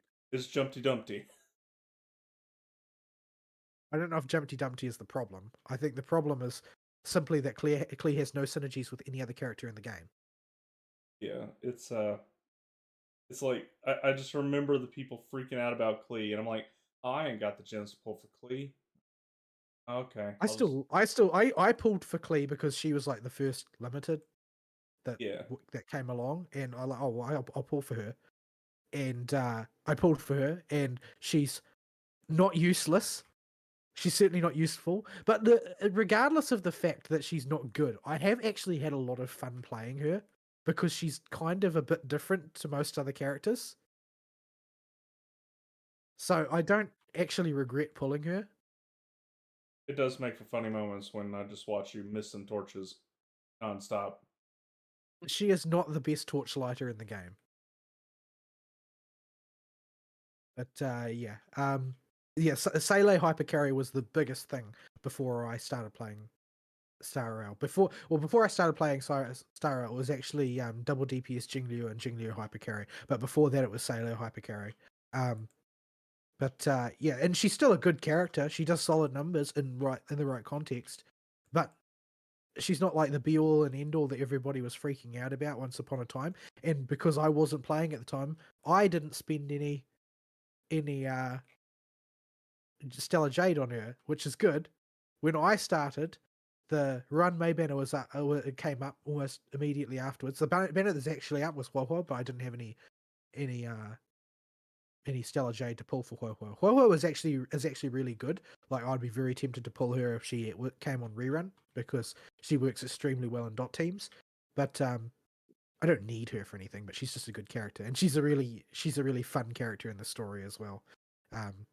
She's got a major event based around her. But why do you do that? The first banner to start while I was playing was Run May, and so I pulled on Run May. And that was a pretty good move because she turned out to be Wave of Velvet, basically. Yeah. I can't click because you keep. Actually, I'll just click on your nameplate. The nameplate will. Someone's got a capybara mount. I want one. Got to keep refreshing your nameplate until the thing actually comes up. There you go. How's that? Isn't the capybara like the chi drop this expansion? I saw that mentioned somewhere. They all go to do the up arrow time. 0%. Oh no, 81%. Never mind. I don't feel like fighting with low mob count. We'll just fight the boss. Boss is easier to talk while we do it. Whereas if we lose like 10 gemstones. Well, it's not like either of us are working on our main class or anything. No. I mean, I guess it's your next main, but it's my tertiary main at this point. Astro has moved pretty far down the list. Dancer is basically an arbitrary selection for me. It's not that I'm actually intending to play Dancer. It's just what class I had selected when I logged in, type of thing. Yeah, Dark Knight is just one of those classes. It's just handy to have in the back pocket. I like Dancer. I particularly like Dancer for Deep Dungeon. Yeah. It's hazardous in its own way, but having 3 dodges, like on Avant, covers over a multitude of sins, I have to say. Shame it's so French. But yeah. I don't really have anything else to add. I'm really looking forward to the next story for Star Rail, but I don't know how long I have to wait. Their content cadence has been really great though. Like Yeah, it like never hangs around. You never hang around in one patch long enough to get truly bored. Well, they only just launched Farewell Penacony, so but the way that Hoyoverse does set up events, I do think this is fairly smart. Where they set it up so that you can basically have a totally independent team work on a mini game for something, and a bunch of those mini games are divorced enough from the main game. You could have the interns try something. That's And why we've just- got match 3 in Penacony for no reason. Yeah, like the alchemy mini game that we just had in Genshin, and that the alchemy mini game was actually a pretty good distraction. and the what you I call it, enjoyed it. the DJ Max, totally not DJ Max. Totally not DJ Max. The one where you can't rebind the keybinds, and two of them are the exact everything is exactly the same, except two keybinds are the literal opposite. Well, you don't want to infringe on any patents now, do you? Why is Pillion not coming out? What have I done? Ah, there we go. Yeah, it can be weird sometimes like that. Yeah, I think that whale, the thing that whale's whatchamacallit circle was bleeding over into Ari's territory. Yeah. yeah. I could get the blimp, which has a bigger hitbox, but the blimp also is harder to click on. So we couldn't run to. Hang on, we got to make a detour. Detour. Sightseeing log here, Oh, yeah, I've already got this one, I guess. or you haven't unlocked sightseeing logs yet. Oh no, What? I've unlocked them. What? Oh, I And had this you is the very selected. first one I got.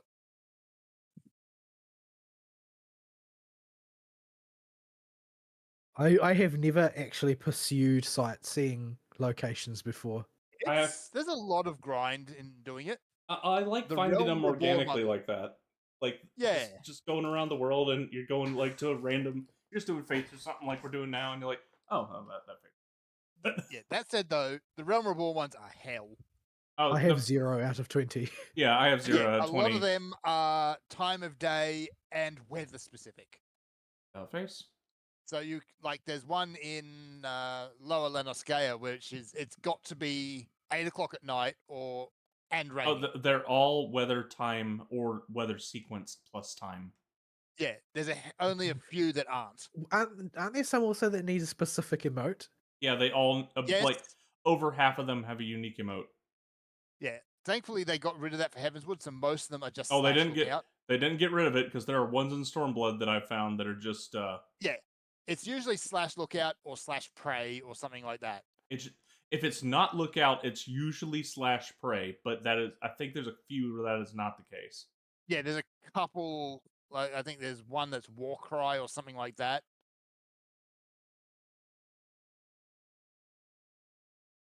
So yeah, that's not a universal rule, but if you go with slash lookout, at least you'll get it most times.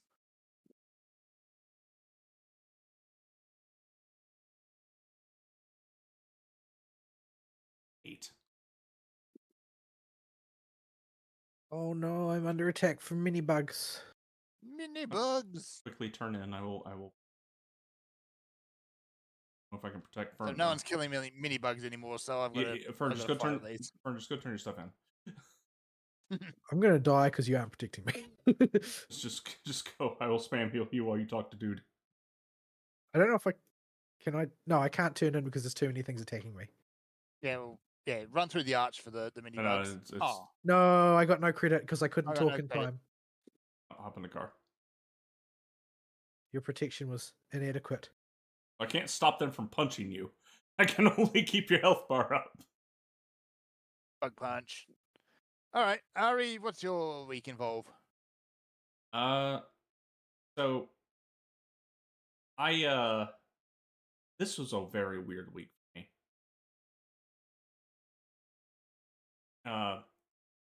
The start of this week was awful. Just totally consumed by a deluge of work with just nonstop staying late every day.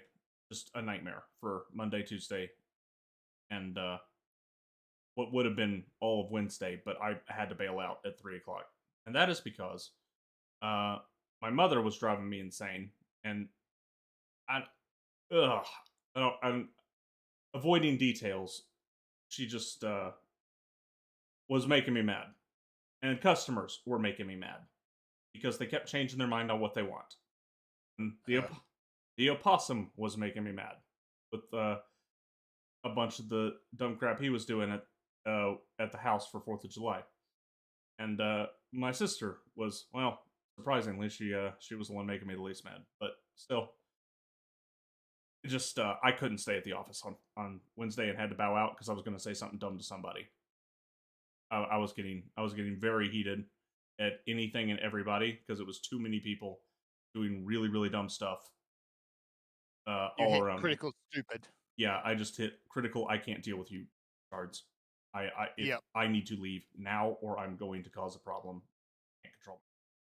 So Everyone has that limit. It's just a matter of time until you find it. I like to believe I have a pretty high upper limit on that, but I just couldn't take it anymore and had to bow out at 3 o'clock on the day before the 4th. I have an extremely low upper limit on that, but my cooldown time is also extremely rapid, so I can go up and down very quickly. Yeah, I have a very big bar, but when that bar caps out, I need like 12 plus hours to rehead space. Yep. And I could not deal with it. I was about to murder everybody around me. If you talked to me, then you were liable to get snapped at. In fact, I did snap at a little bit, not customers, thankfully. But yeah, so I bailed out of work and had to go in for the morning of July 4th, which I normally would have had off, and finish up work because there's always a rush of work that goes right before the 4th of July kicks off. Long weekend panic. Yeah, long weekend. Oh no, there's 2 days off or the government's going to be closed. Quick, let's pester everybody to get everything done right now, so everybody can set up this weekend as their vacation weekend. That thing that we've been putting off, let's make it somebody else's problem. Yeah, and so I had a whole lot of problems. A whole lot of other people's problems that I needed to solve. Like the freight company and freight companies this week, every single one of them was drunk. Losing stuff everywhere, and it was driving me insane. So I finally got all that taken care of Thursday. Did not do very much 4th of July. I gave my little cousin, the opossum's not useless, a $50 for his fireworks budget and said, "Go have fun." And he took his friends, two friends, and they pulled their money, and the opossum gave him a little bit. I think they went and bought your eyebrows off. Yeah, they went and bought a whole bunch of fireworks. The opossum won this and so yeah, I basically just went over to his house, ate FUD, and had barbecue. Went home, watched a little bit of fireworks, and that was it for 4th of July this year. Not a whole lot going on. So other than that, I was trying to just no life my way through Final Fantasy to get through the story, so I can stop dodging spoilers because I'm at present. Because I don't want any of the bosses spoiled for me in Elden Ring. I want them all to be surprises when I discover them, and not to have any of. It's just cool when you climb up the mountain and you see the big dragon, and you weren't sure it was going to be a dragon, but even if you were fairly certain it was going to be a dragon, actually seeing the big dragon without it being spoiled for you is kind of a unique experience. And I don't. In Elden Ring, even if it looks like a dragon, sometimes it's not a dragon. Yeah, so I just I just don't want anything spoiled for me, that DLC. I want to have fun exploring it. Exploring's part of it, and watching videos of people going over it or the story or anything like that is gonna ruin that element of discovery that I really enjoy. So I'm dodging all the spoilers for that still, and I'm if you look at the recommended area level route, there are 20 areas through the game. I got through 7 before Dawntrail launched. It's not bad. It's a big DLC. It is a chonker. Yeah, how much we were expecting it to be big. It is also Points and Swamps. Oh, but Yeah, we were expecting a big DLC, and it seems like it's bigger than even the most optimistic expectations. Oh yeah, we knew Miyazaki. Well, all big is fine. The question is whether it's big and full of stuff. I have found Yes. new meaningful stuff literally everywhere. Because there are plenty of people who make big games and brag about their game being big. Yeah. Yeah. If there's one thing the DLC and well, Elden Ring in general is good at is making sure that I'm actually getting a picture of your swamp and how much of it. Yeah. Okay. Actually, for a good example of big and empty, Just Cause. Doesn't matter which one, pick any of them. Okay, so The first island is always impressive, but after that is incredibly sparse. Okay, I'm getting the car out, but we're not going to take off, so we may miss the next date. I'm going to live show chat. I'm going to dump a map of the DLC. You see that dark gray blob at the bottom? Oh, yep. Right beside the big mountain crater looking thing to the left of it, and above the thing that looks like a bunch of fingerprints stumped on the map. That's that's Miyazaki's biggest poison swamp ever. He do love him a poison swamp. What's that one over to the northwest? Is that more poison swamp? The north left? No, that's Bellarat. That's a dungeon. Oh, That's okay. Australia. Yeah, that's the first dungeon. You get me some gold. Is that what's in Ballarat? Poo. Ballarat is very famous for the gold rush. Yes. Well, no, it is gold, but not the kind you want. Ah. It's poo. Is this sort of Considering the only people who actually made money during the Australian Golden Rush was the Chinese merchants. Yeah. Anyway, I think it's actually just supposed to be mud water, but it looks like poo water. it's probably not water. Given there are flies all in it, or fly-min hybrids. Yeah, that's not water. That's poop. So, yeah, this DLC is huge. I will actually posit y'all at the crack claws if you will, though pull carefully as I am tabbed out. Oh. Carefully, huh? I'm going to stand on top of Fern. Probably not the best idea because I can't see telegraphs in these piles. Okay. Well, even if you can't see them. Hang on. That's not going to... As soon as I heard the noises y'all were making, I tabbed back in, but I don't know if it was in time because Astro stuff all requires setup. Oh, that's a lot of telegraphs. They're just fake mobs. Yeah, there's a lot of them. Don't you have an invincibility ability? It'll be fine. I have not pressed Living Death yet. As long as I can do my setups, you're okay.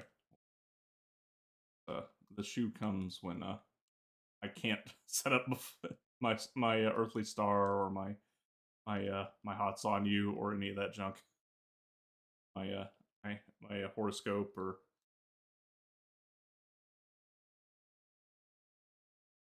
Just gonna go over here and come back. Yeah. So what I've just posted in live show chat is a map that is the current game progress route. Ignore the little Fextra Life logo. Fextra Life stole it from Reddit, and I can't find the original. But this one generally shows you the expected areas of progression. And I did look up this because I didn't want to... basically, I didn't want to miss anything going through the DLC. And the easiest way to do that is to accidentally kill quest lines and wind up just totally ignoring parts of the map and forgetting where you've been. So I've been following that progress route, and I have just finished section 7, and you'll notice it takes you all over that dang map.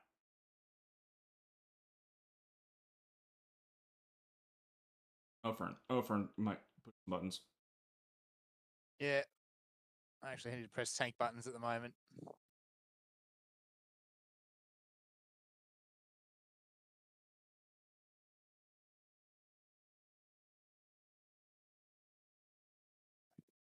Cards. That is not where I wanted that star to go. Considering virtually all Dancer AoE is point blank AoE, it is being very hard for me to get time standing on top of these guys. There's just a lot of them because of how high the zone is scaled up right now. Everybody that was out here doing fates. That's why it takes forever to finish these. My goodness. Yeah, because we're at start of expansion scaling, so everybody's doing these. So it's, the number of mobs is skyrocketing. The health on the boss fates is astronomical.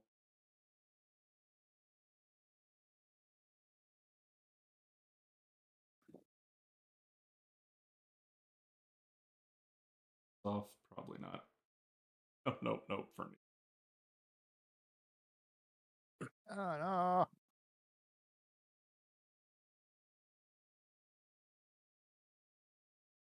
So where's my Living Dead button? Oh no, there it is. Oh. Escape. I thought it was taken off my Yeah, bars. that had better be on your bar, boy. I need that button. That's an important button. Yeah, if all of these were double auto-ers, you would probably that would be a I would scenario have where had to hit that right away. yeah, that would be a scenario where I can't keep you alive. No, that is Squish Tank in that situation. So yeah. So you'll notice the DLC is quite huge. If I just ran from top to bottom of that map, it would take me about an hour and a half on horseback. Probably not that long. Probably about an hour on horseback. Yeah. So yeah, it's been on the to-do list. Keep going in that DLC. I really want to keep going. I like exploring that DLC. I like exploring all FromSoft games. Elden Ring is particularly good on the exploration front. And I've been like you couldn't hear because I muted the mic last week. I've been thoroughly enjoying the game and the combat and the boss fights. And you know, I am totally divorced from internet discourse. And that's all right. You're not missing much. Not that I follow social media anyway, or really pay attention to their trends, but yeah, it's been a ride going through that DLC, and the bits that have leaked out of just people complaining about dumb stuff. It's been driving me nuts. But the other game that has been pushing me not to on paying attention to any internet discourse has been Final Fantasy, and Yes. Especially because I know how chunks of the Final Fantasy community are. Yeah, you just are not safe from spoilers at all. Yeah, and you've got to just go total social media silent if you want to be insulated from spoilers. Spoilers are just one as thing. well. What I didn't know, I actually haven't been spoiled yet, which surprises me because I spend a lot of time on the Twitter when I'm on the can, particularly. That's the appropriate place for Twitter. But the what astonished me is I didn't realize that the Twitter fandom appeared to be attempting to compete with the Hoyo fandom for being the most toxic. Yeah. I never realized how toxic they really are. It was quite spectacular just how horrid and obnoxious most of the people involved in the quote fandom unquote of Final Fantasy 14 who also post on Twitter are. Like we're all the nice people you actually meet in game. Yeah, typically the community around Final Fantasy 14 has been very welcoming and very positive. But by the way, this one's an up one, and I want the EXP from it, but we are definitely capped on Bike Legend. Oh yeah, we should probably do that. But yeah, even the healthiest community does have some cancerous elements to it. Oh, the thing is, I don't think the Final Fantasy community is as good as people make it out to be.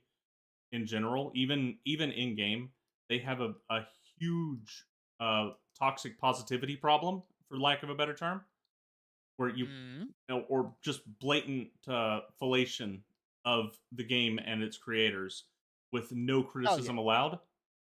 Yeah, that's not helpful. And they basically won't let you say anything bad about any aspect of the game, and this leads to very unproductive and terrible discourse where the first thing that gets said that can deflect from a problem becomes the center point of discussion instead of discussion of the actual issue itself. Right. I'm totally capped. I just hit my cap. Who What? the shiny Just thing vendor? suggest one thing that we can use to dump this on. I'm going Just to. pick a resource. So, have you guys got your maxed out your shared fates in Inwalker? No, you're the Okay. only person who does that. Okay. Have you? So you haven't maxed them out in Inwalker or Shadowbangers. Because I'm going to go to those places and spend it on music scrolls and stuff I don't have yet. That's what I'm going to do. Let's go to the local one first, so we can actually buy writing maps. Okay. Yeah. Where? What zone? Well, I don't have any unlocked that I haven't got because I've only been to 2 zones. Oh, that's right. I guess. The Okanu, we'll just. I've got an Aetheryte ticket. We'll just use that. Worst use of an Aetheryte ticket ever. Let's go. I have like 900 and something Aetheryte tickets. I know, right? I was trying to look for which one was the bicolor gemstone vendor. He's got a side quest sitting on top of him on my screen, so I couldn't see him. Is the ranking system different to Endwalker? Is the what system different? The rank system. It does appear to be. I think we got 4 ranks now. Yeah. That said, at least they fixed the loading time on that menu. Yeah, they don't. I have no idea what was wrong with it before, actually. Yeah, there was some technical explanation that Yoshi P threw out during one of the live streams, but yeah, I don't know. Skins tend to sell well no matter what, right? Yeah. Yeah. You can. I don't. Yeah, let's see. Oh, I actually have the thing. Yeah, those skins seem to be good for at least a bit. I mean, I don't really care how much. I just don't care about Gil in this game. I just don't want it to be worth vendor price. That's all. They're currently. I don't know how accurate it is, but it says those are going for 1,700. I don't want to go. I don't care about these. I just need to create more room so we can kill more fates. Yeah. Okay. So let's just buy a bunch of those. I'm going to buy that bed because that's a large bed that doesn't look ridiculous. Don't follow me to where I'm teleporting to because I'm going to be zipping around the Endwalker zones looking for collectibles that I haven't picked up yet. All right. In that case, I'm going to go and stick my face into the other zone. We still need to knock a few fates over there and get the writing map over there. Yeah, all of my Endwalker zones are rank 2. I don't have any at rank 3. Same with Shadowbringers. Yeah, I think I'm gonna buy these stupid crocodile skins. Just carve out some space, buy a few stacks, and find a market board. Whose Aetheryte is closest to a market board? Go y'all. So can I just say with I will have many words to say about certain parts of it. The thing that bugs me the most is, while I do not normally go out of my way to make an effort to call things by their correct name, for this expansion, it is literally impossible for me to call anything by its correct name. It's everything's kind now of just imagine that you were raised with Japanese phonics. Oof. Like, ooh. Look at all those L's. Who thought that was a good idea? And only a few of them are puns, and it's a shame. Let's not forget the great pun that is what you makey makey. Bell. Yeah, what you makey. That's something else. At least you can pronounce that one. You can pronounce that one though. Because that was funny.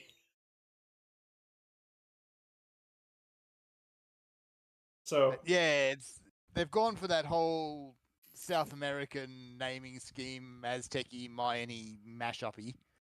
There's not nearly enough T's and Z's for it to be Aztec. Needs more Q's.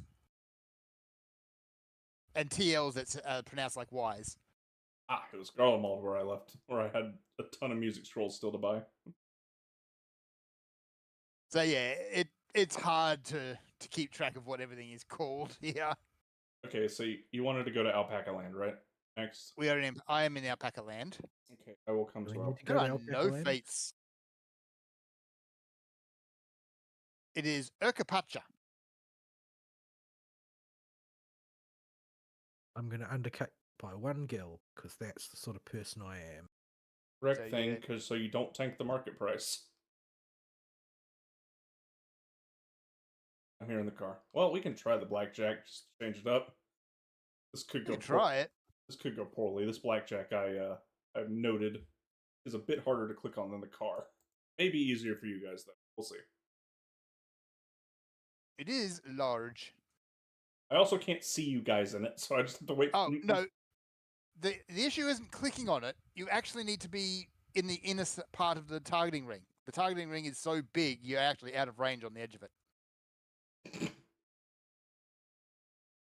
So we're So- based on all the miscellaneous Yeah, also inside this balloon.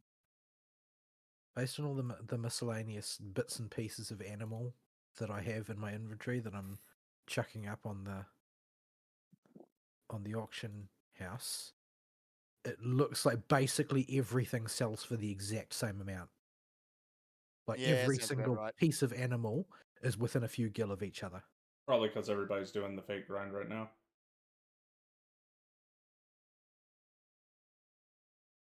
That's a shame. I don't know. I think it seems better that way. That way I don't have to think. Thinking is hard, okay? Okay. Yeah, right now, the master recipes aren't out yet, so nobody knows what we really need for those. So those will what's needed for the important stuff, and those will change the price. All kinds of factors. We are at what's the name of the place? What you pillow? Watching Palo. Watching Hold on. pesos. Watching pesos. There you go. Alpaca land. Oh, Vol's teleport. Join us in our inexplicably scaled balloon. Giant blump. A blob. You have a blomp. There you go. And yeah, the entirety of my my free time has been going into Final Fantasy. Just because dodging spoilers for it is the hardest out of all the games I'm currently following. Oh, I'm getting chewed on. I found my mouse pointer.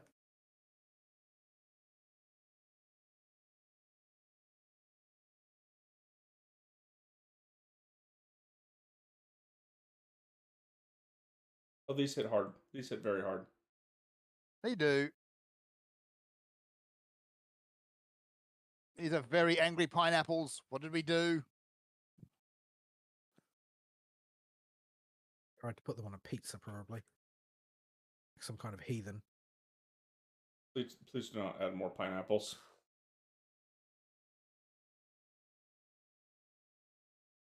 I am opposed to pineapple on pizza. I'm one of those people. Or pineapple on pizza. I'm willing to forgive the mushroom. Yeah, mushrooms are a heresy at the best of times. I will forgive mushrooms 1,000 times before I'll forgive pineapple. So yeah, I cannot go too in detail in my adventures in Final Fantasy because it'll be viewers and for you guys. Yeah. Should we just say anything up to the first dungeon? Yeah, all that's good because we'll basically keep the show paced with where the person furthest behind on the show currently is at. What we talk. All right.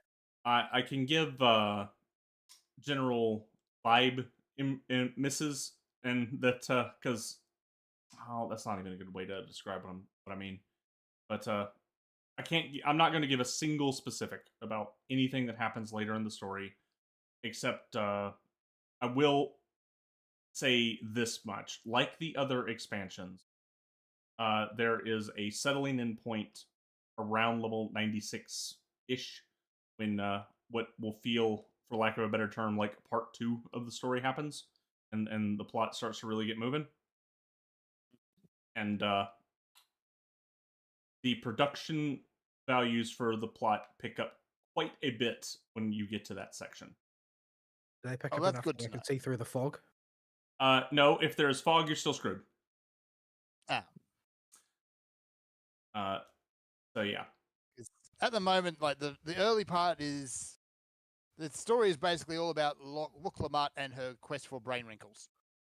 You know, I'm totally cool with the sort of the chill shonen adventure vibe that it's got. Like a lot of people, basically, what I have observed online is that everybody is always taking the least charitable interpretation of any criticism anybody makes about anything, and that's just By basically default, yes. onlineness in a nutshell. But like, I'm totally cool with the sort of the chill shonen adventure vibe that it's got. Like, you know, we're going on an adventure to the Grand Line or whatever bullshit. Yeah. The problem is I don't like it when they write my character's opinions for me. Yeah, Yeah. that's never going to stop this expansion. It's I don't really understand the point, because it seems to me like it's just sloppy writing. Like, oh, I don't know how to write this compellingly without telling the character that they are compelled. Yeah, Yeah. That's Like not great. I up can. until this point, there's really been like the amount of times that the Warrior of Light's been given an express opinion has been counted on one hand, Yeah, and half of those are the Dark Knight quest. I can already tell you without ever having gone to Twitter to look it up. I already know what the discourse is.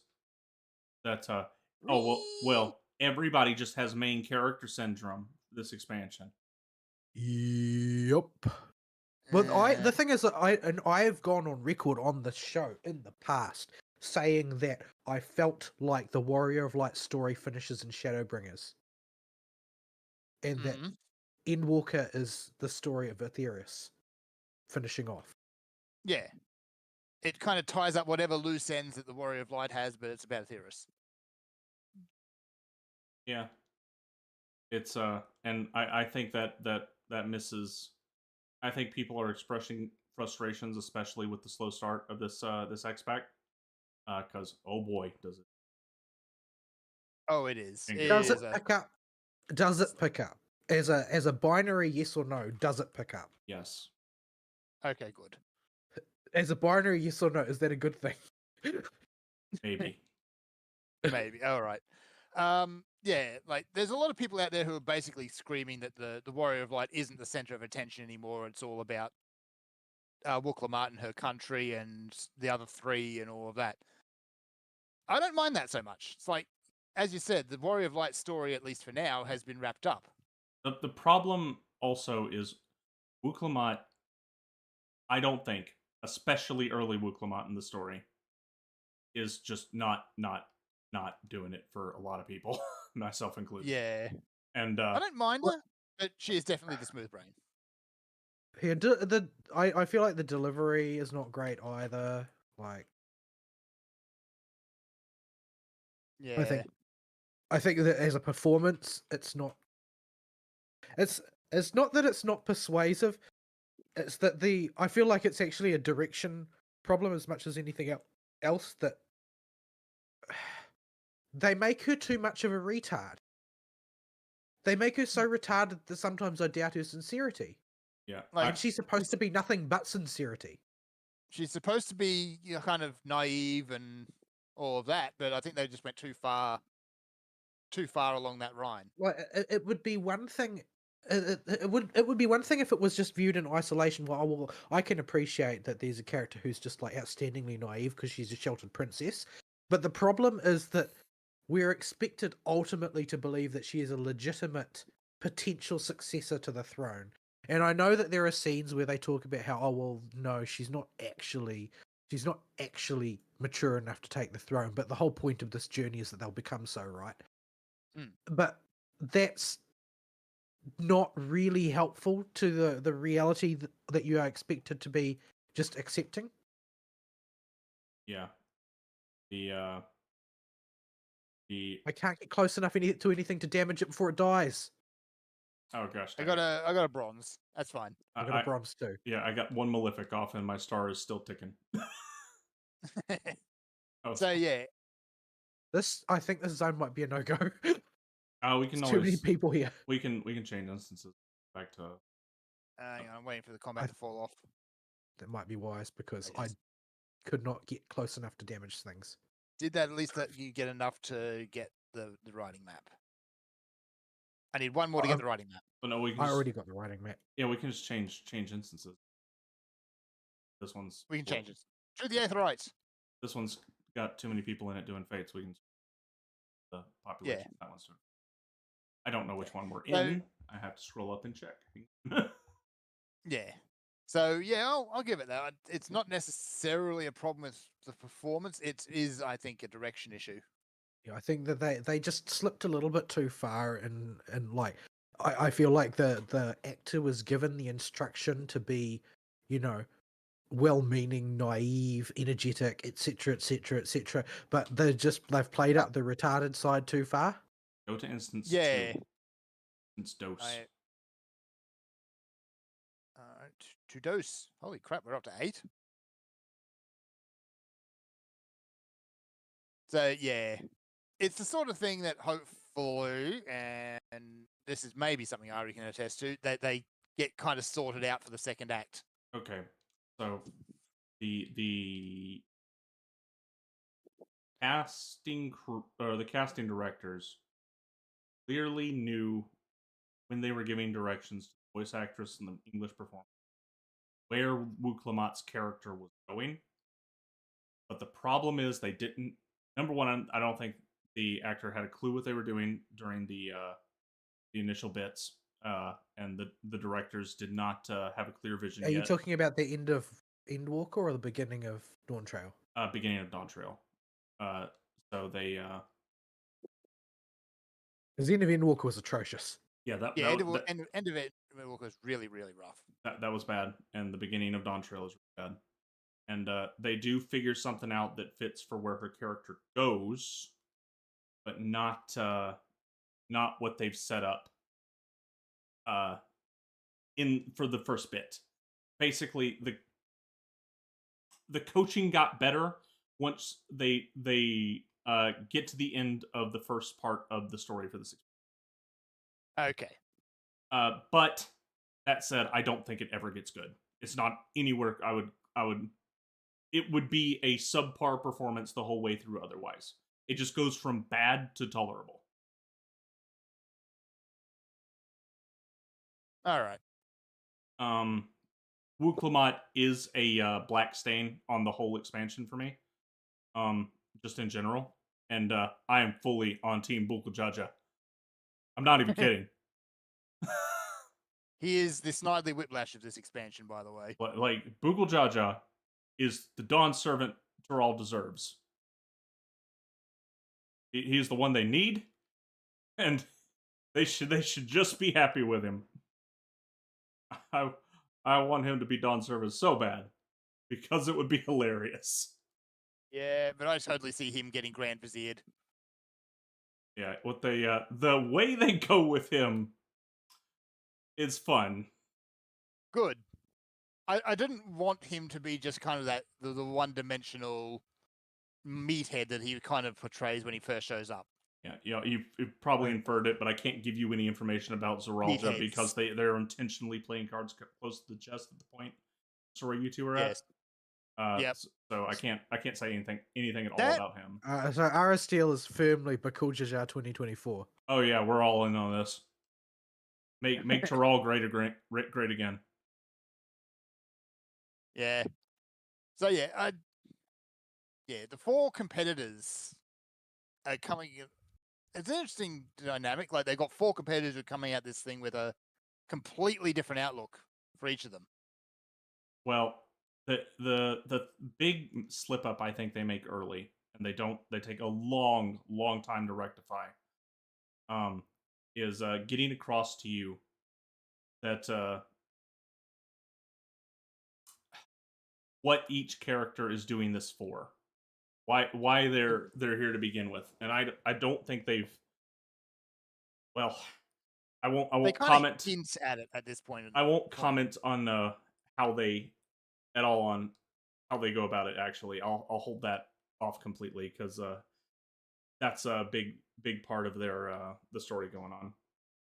But they just play that too close to the chest early instead of using it to build up, and because this whole little Dawn servant contest of get the 7 tokens is Mhm. the first Yeah, part we of the story. can't say toucan because it might actually be a real toucan in this It might be a expansion. toucan.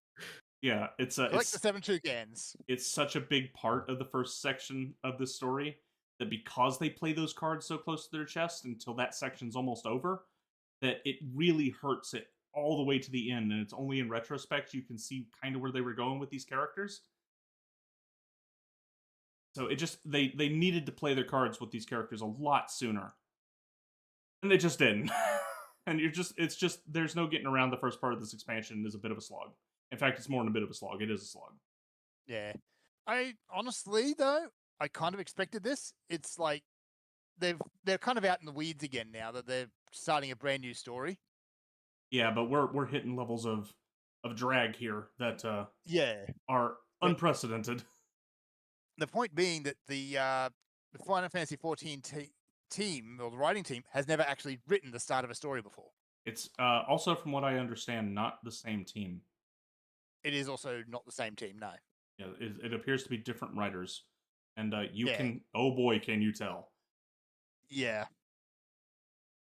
Well, I mean, what I'm hoping for in like the best case scenario for the story being crappy, this expansion, I don't know whether it's crappy or not. Like, I haven't played it yet, but the best case scenario, in my opinion, for it being crappy is going to be like everybody needs their Inazuma. Yeah. So They can see the difference between what actually works and what doesn't. So to counterbalance the impression I might be giving off that I'm trying to avoid giving off, but no, I am. The Force Zone of this expansion is one of my favorite zones in the game.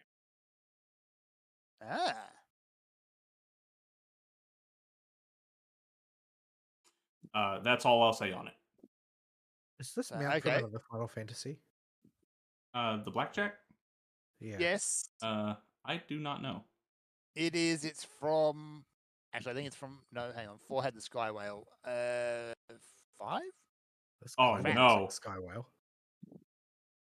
Fern, pull carefully. Why have you done this, Aristeel? I don't know what's over here. Oh. You've Why done not? these zones before. Oh, I was still too close. Oh, it's marbles. Yeah, pull very careful. Do not mass pull these. I think they're going to mass pull themselves. They double auto, by the way. Oh, joy! Why do they double auto though, Aristeel? So what? Why do they double auto? They got Vine Whip. I just watched Because them why? double auto. Because they're marbles and they are made of hatred. I suppose Pure is that hatred. better or worse than Vine Probe? Oh dear. My. Oh, that guy's No, going it in. is literally Vine Probe. Oh, it is Vine Probe? Yeah, you Oh, no. prepare to be probed, Fern. No, not my orifices.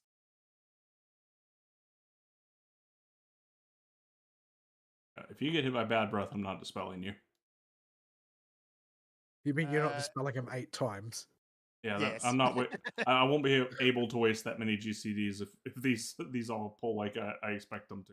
We got other people here pulling and fighting with us. There's another asteroid dropping stars. So Thankfully, yeah. the bad breath cone is pretty big, so I can see it sticking out from under the pile. So I do have I do have my misgivings with what they go on. It does have good points. I'm in combat. Fine, just oh man, the blackjack targeting circle is itty bitty. Compared to what it actually displays as, yes. I haven't been using targeting circles. I've been clicking Aristeel's name and then clicking on his nameplate. Yeah. So yeah, I'm not down on the whole story so far. From what I've played, it's like it's setting up and it's setting up and it's setting up, and that's basically all it's been so far. Basically, I was resigned to the idea that I would not be able to judge it very, very neutrally because I've just come down off the high of Penacony, which I really, really enjoyed. And so I'm coming into this, which is like, oh, well, this is supposed to be kind of a chill start to a new adventure. And I'm like, well, I'm not going to be able to judge this in my sort of like highly excited state. So I'll just roll with it, and hopefully I'll see some colourful lights in the process and be entertained by those. Yeah. That said, a lot of the social media people who are out there screaming online, unless Oh my! something I'm really getting dumb so happens, sick. I'm getting so sick of this media literacy bullshit. yes, Like, I want to strangle anybody who says that now. yes, Like, because it's just this blithe assumption that people make that if you don't like the thing that they like, it's because you're unintelligent. yes, or you're this, that, or the other label. It's usually some form of bigotry, this bigotry that. Yes. Well, no, you can you can have genuine criticisms of something, still enjoy Like, it, you and clowns, not the be, Japanese murdered half of my family. Like, if I was going to be bigoted, I know where I'd be aiming it. Jeez. Yeah, the discourse for this is I can It's really vile. having got as far as I've gotten and and knowing just how slow and sluggish the first half of the story is. Um, I can just imagine it without having even open Twitter. I can probably read you all the pretty Oh, much. They're all it's incredibly stock sorts of commentary. Like, it's equally cancerous on Steam, by the way. there's nothing surprising about the content. I was just a little bit surprised about the amount of it. But Yeah. I didn't really pay any attention to what happened on social media last time the expansion Uh-oh. launched. So I pressed the living death button. I'm I'm just trying. gonna Dragonfire dive into the middle of that and see what happens. You're going to do what every good dragoon does. What get very cozy with the floor. Yes. Okay, you got an Astro. I will accidentally keep you alive with all the crap I've set up. Oh, we have another Astro. They're back. Yeah, so when it comes to Wuglamart, like the fundamentals of her character, I don't actually have any objection to. It's the reaction of everybody else to her that bothers me. Like what I want to see for a character like that, like, is for the protagonist to basically just to treat her as she is rather than as a Mary Sue. Like Treat her like the people, kid she acts like. yeah, like I think that you can have I think that you could have told a really fun sort of mentory sort of story, like, oh well, she wants to be the leader of a nation, and I'm the warrior of light. I don't know jack about leading a nation, but I do know a few things about saving the world because I've done that one before. So there must be some lessons I can pass on. So let's see how we can mentor this individual to Like, Yeah. mature a little bit, because they're clearly a total clown. But you don't treat her like a total clown. You treat her like a serious political entity, which is just comically stupid. yeah, Yeah. I think. I think you, Go ahead. yeah, I think you get a bit better reaction from some of the NPCs around the place. Like, they treat her like she's kind of there. She is a competitor, but she's not really a serious one. But She's but she's treated as a non-serious competitor the way the Greens Party isn't going to govern. It's not because not because they are like a fish out of water. It's because they're like, oh well, they're a serious competitor, but they just aren't as good as the others. They don't have the ground game or whatever. Like that's yeah, not the case here. The case here is that Wicklamart is totally unsuited to lead anything because she can barely wipe her own backside. Yeah, yeah, she's pretty useless, at least initially. yeah. I So really hope they fix that. They make her grow. oh, there's Like Brute. that, like- what she needs is to face some freaking crisis in her life at some point, because Yes, it seems to me like everything just goes her way all the time. So Like, sure, she may be the runt of the litter, but what does that really mean when you're already the imperial princess? yeah, the big thing I've been thinking to myself, literally this whole expansion from the beginning, and it never went away to the end, is why in patch 6.55 did they introduce Wukong having us? We had a character already, one perfectly suited to drag us over to Tyrol. We had Erenville. we had Enderville and we have Cryle, because they were breadcrumbing that Yeah. letter throughout. Why? Chunk of it. But Erenville isn't a strong, empowered woman. Yeah. Well, He actually was. He wasn't a whole lot of a character before this either. Well, I mean, he's a minority bunny. Yeah, and he's got that weird plastic mannequin look that all the Vieira do as well, which doesn't help. Yeah, but we have Erenville, who could have easily been set up to drag us over here alongside Cryle, with Cryle going, "Oh, by the way, I got something of interest over there because something my grandfather. You mind if I tag Something along?" grandfather, something smooth-brained friend, help. Yeah, you don't have to mention Wooklet Mott at all until we get here, and you could have introduced you could have had a more organic meeting of the Warrior Light and Wooklet Mott, and got introduced to the conflict going on, and had the conflict be set up as an impediment to either Trial gaining information or Erenville getting back home to see his mom and his mentor to figure out what their deal is. Because remember that's the whole reason he came back with us, was to go back home and say, "Hey." Yeah. What it Oh right, feels he hasn't like had is a chance to visit home at all, has he? No. Nope. He's just been running around in the wilderness, and he keeps claiming that he can't fight. Right? How much do you think that backpack he never takes off weighs? I bet A you. lot. I bet you. That guy has legs like stone columns at this point. He He will has a be pure granite spine. he'll is what be he the has. rep for the Beastmaster class. Is what's going to happen. Either that, or he's going to pick up the he's Viper gonna and be be a the- party piper. He's going to be He's the already new got the Nox outfit. Ion, is he? He could be a new Not Scion. Yeah, but I'm just thinking the whole time you could have easily set this up with Yeah, Erenville between and Cryle Cryle, and Erenville. and we don't need to meet Tiger Princess. What I think it was, and it kind of feels like the last patch was thrown together for exactly this reason, Oval. and that was just I'm to gonna build hype. die. No, you're not. I'm gonna die, but because I'm about to eat Yeah. all those. Fern's gonna die. I died. Why did you die, Fern? Angry crabs. Angry double auto crabs. Crab battle. So yeah, that was the entire purpose, is just to put a hype connecting patch.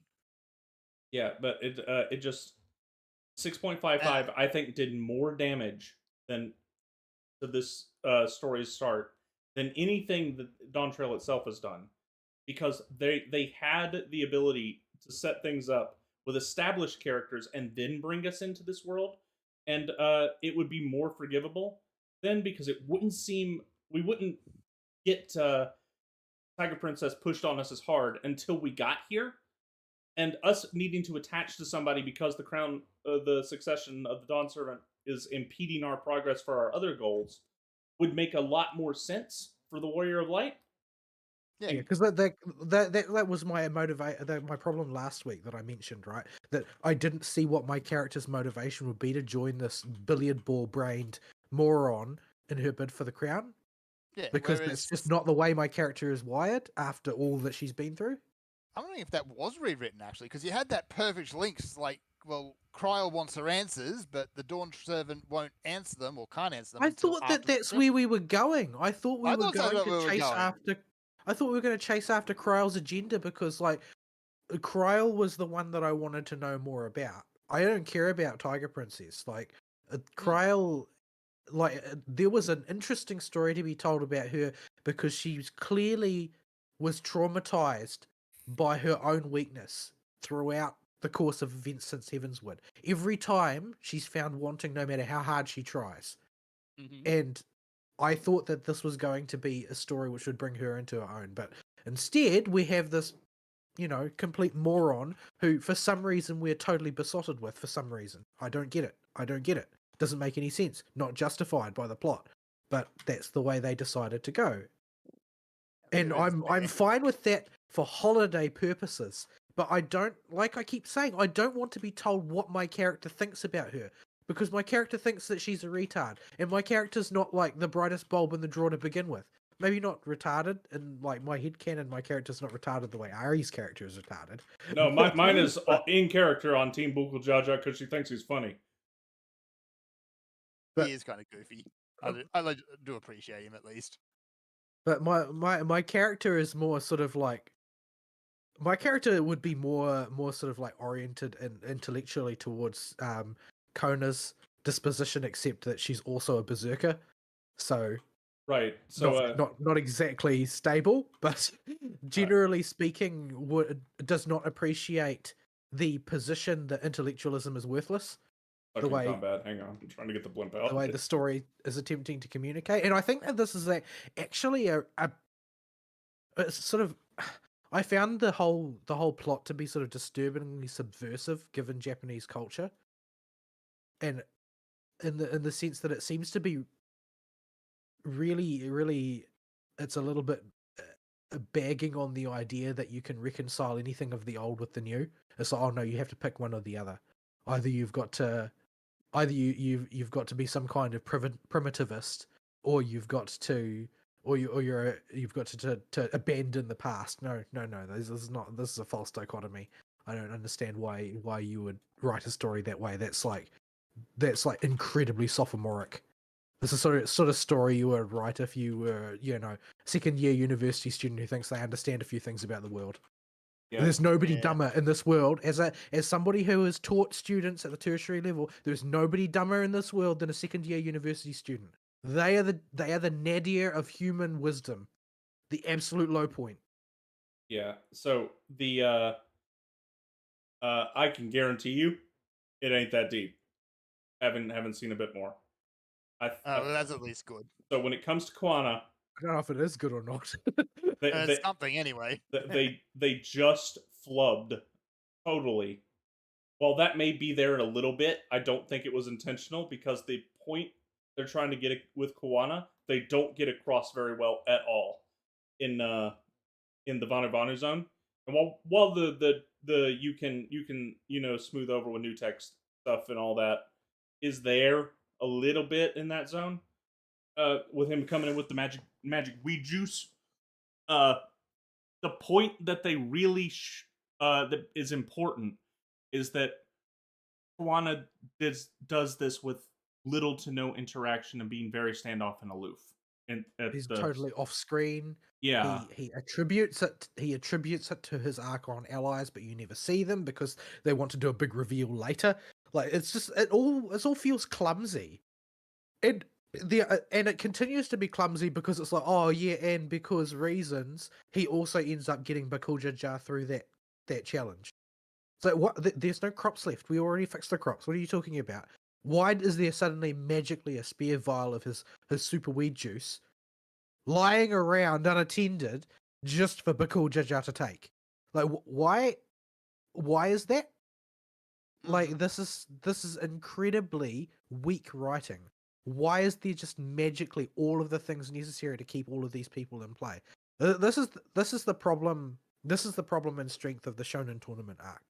The Shonen Tournament arc works when everybody actually has to stand in a ring and fight each other in turn. The moment you try and complicate it further than that, it starts to break down. And I think Dawntrail is an example of the Shonen Tournament arc breaking down. So one thing they do not clarify early on about this Dawntrail tournament, which confused me at first, and is I would imagine is confusing a lot of people. Basically, not all of the competitors complete every challenge. They just need to have all the tablets at the end. They can steal any tablet that they don't have. That's made pretty clear. Yeah. So, like anybody who goes into this arc who actually thinks that Bakuja intends to play fair through the entire arc is basically at the intellectual level the story appears to be written for. Yeah, like I said, he's this story snidely whiplash. He's gonna cheat. Yeah, there's a lot I want to say about your boy Bakuja, but it is because you are Bakuja 2024. Yes. And it is not good writing.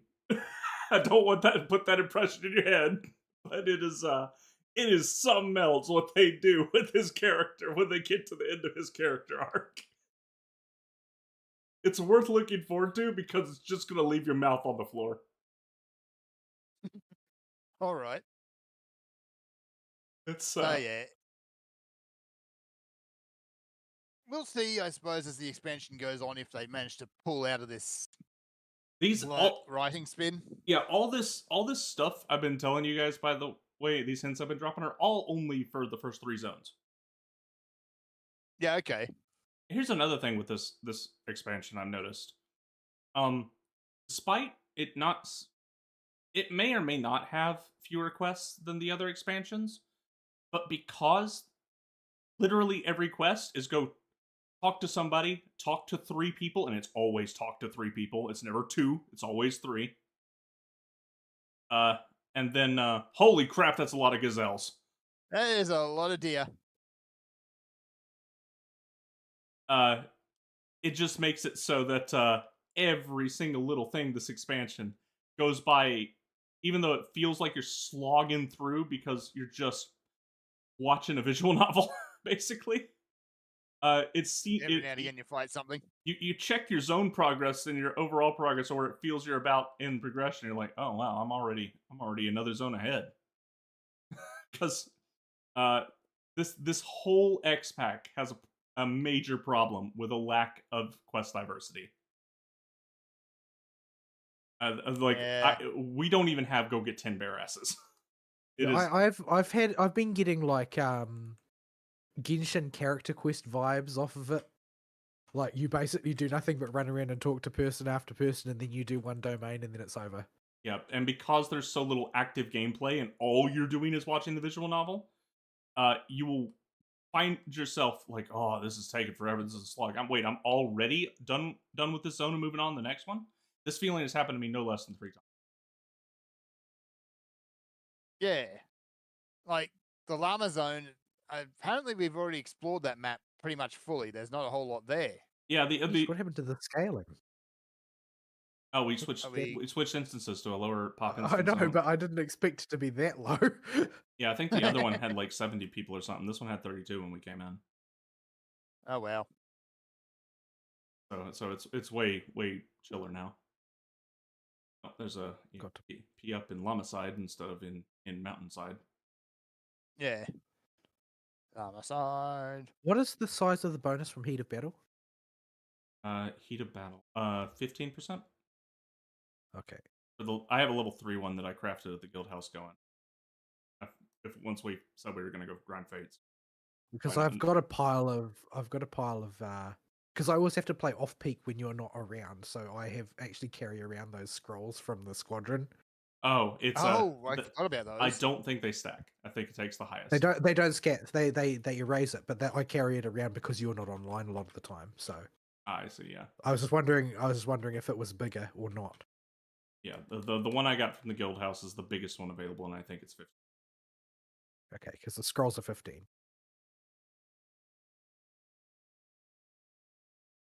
So I want to whinge about Dragoon. Okay. It has no class mechanics.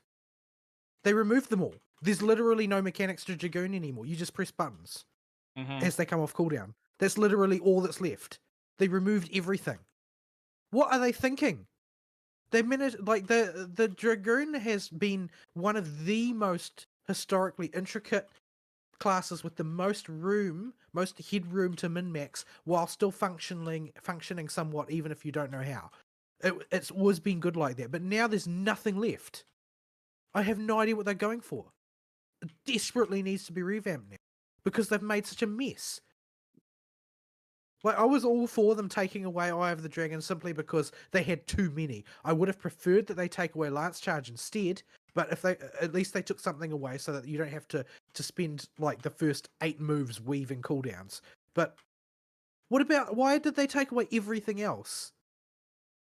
Like, you hardly ever press Gear Skogul now. It's just being replaced by Nestron, as though I'm playing a warrior. Like, everything about this is like, it's been homogenized in accordance with tank DPS cooldowns, not even DPS ones. Like, it's so bizarre. Like, how could you have concluded that this made sense? Before enhanced Swiftcast. Oh heck yeah! Let me tell you, I got a 40-second Swiftcast now. Like, you don't build up to anything anymore. Like, there's not like it's, and they've removed most of the positional stuff, and I'm fine with reducing the positional stuff because I feel like it doesn't really matter how many positionals you have. I just don't want to be changing position 15 times within the same sequence of button presses. That I'm okay with a certain amount of simplification. Mm-hmm. But they've massively overdone the rest of the simplification. I thought that it was just going to be that they were going to stop you from having to jiggle back and forth constantly during each phase, rather than, you know, having, oh well, this is the back phase and this is the flank phase, which is what it is now, and I think that's fine. Like, I know there are some people that just want it to be more complicated for complication's sake. I'm not really that way oriented, but okay, whatever. What I don't like is that there are actually no mechanics anymore. I don't like there's nothing to build up to. There's not any, like, most DPS have like a sort of pinnacle thing to build towards. Like, this is the big move that we're all waiting for. And they've bolted that all of that stuff to just 2-minute cooldowns now in Dragoon. Like, you don't build up to Stardiver anymore. Like, you just, oh well, you press Gear Skogel and Stardiver is suddenly available, and that's all. Like, there's no Blood of the Dragon, there's no build up. Like, I didn't play it much in Endwalker, so I'm not sure exactly how things have changed. But like, the last time I really intensively played Dragoon was Heavenswood, and this is not the same class. This is much more like Warrior than it is like Dragoon. Yeah, and this has been my fear with them releasing as many classes as they have, and going on their homogenization train, is that they just are gonna, the only way they can cut down the fat in these classes without overloading their class design team with work is to just remove class mechanics, because instead of allowing a little bit of imbalance and for diverse move sets and just letting them have fun with each individual class, they're trying to keep every class on even footing, and they just have too many classes. Yeah, they've got too many classes, and that they sort of feel like obliged to converge on homogenization. There's like not really another move for them to make because they're afraid of the consequences. But I mean, I think that Dragoon is sort of like, it feels to me like an archetypical case of having done it wrong.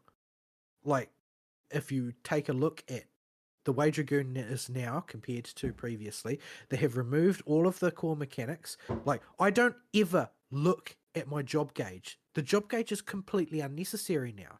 Like, sure, it's necessary when you're looking at oh, well, I need to optimize which moves I do within this particular time window or whatever. But you could do that just by looking at a buff. The job gauge just measures your buff. It doesn't measure anything else. It's not like the crazy job gauge for Black Mage or anything like that. Oh no. No. The only moves that have been added are, they have added an upgraded version of Disembowel and an upgraded version of Vorpal Thrust. Both of them are move 2. Move 2 is the least interesting move. Everybody knows that, right? Yes. There's no way to get around it. And so they've added those two, and of course they're just upgrades. They're straight upgrades. There's no change to anything you do, and there's no mechanics involved with either of those.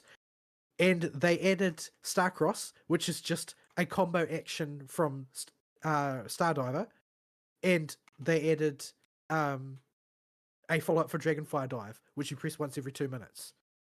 It's just a cooldown AoE, which was already a weird idea, and it was something that was more or less unique to the Dragoon class. Was just and they've also got this random huge 2-minute nuke for no reason, just because it's cool, and that's the only reason. And they've used that to add a new ability to the class. Like, I don't, and they've I done really this. sincerely don't understand what they're doing by making this the expansion thing to add to every class. Yeah, like Machinist gets the Murica button on Barrel Stabilizer, 2-minute cooldown. It just turns into the Murica button. Like Paladin. Is that the one that people are posting G poses of themselves all over the place? Yes. I wouldn't know. I haven't looked at social media, but probably. If it's like the people are saying that this is the only good thing about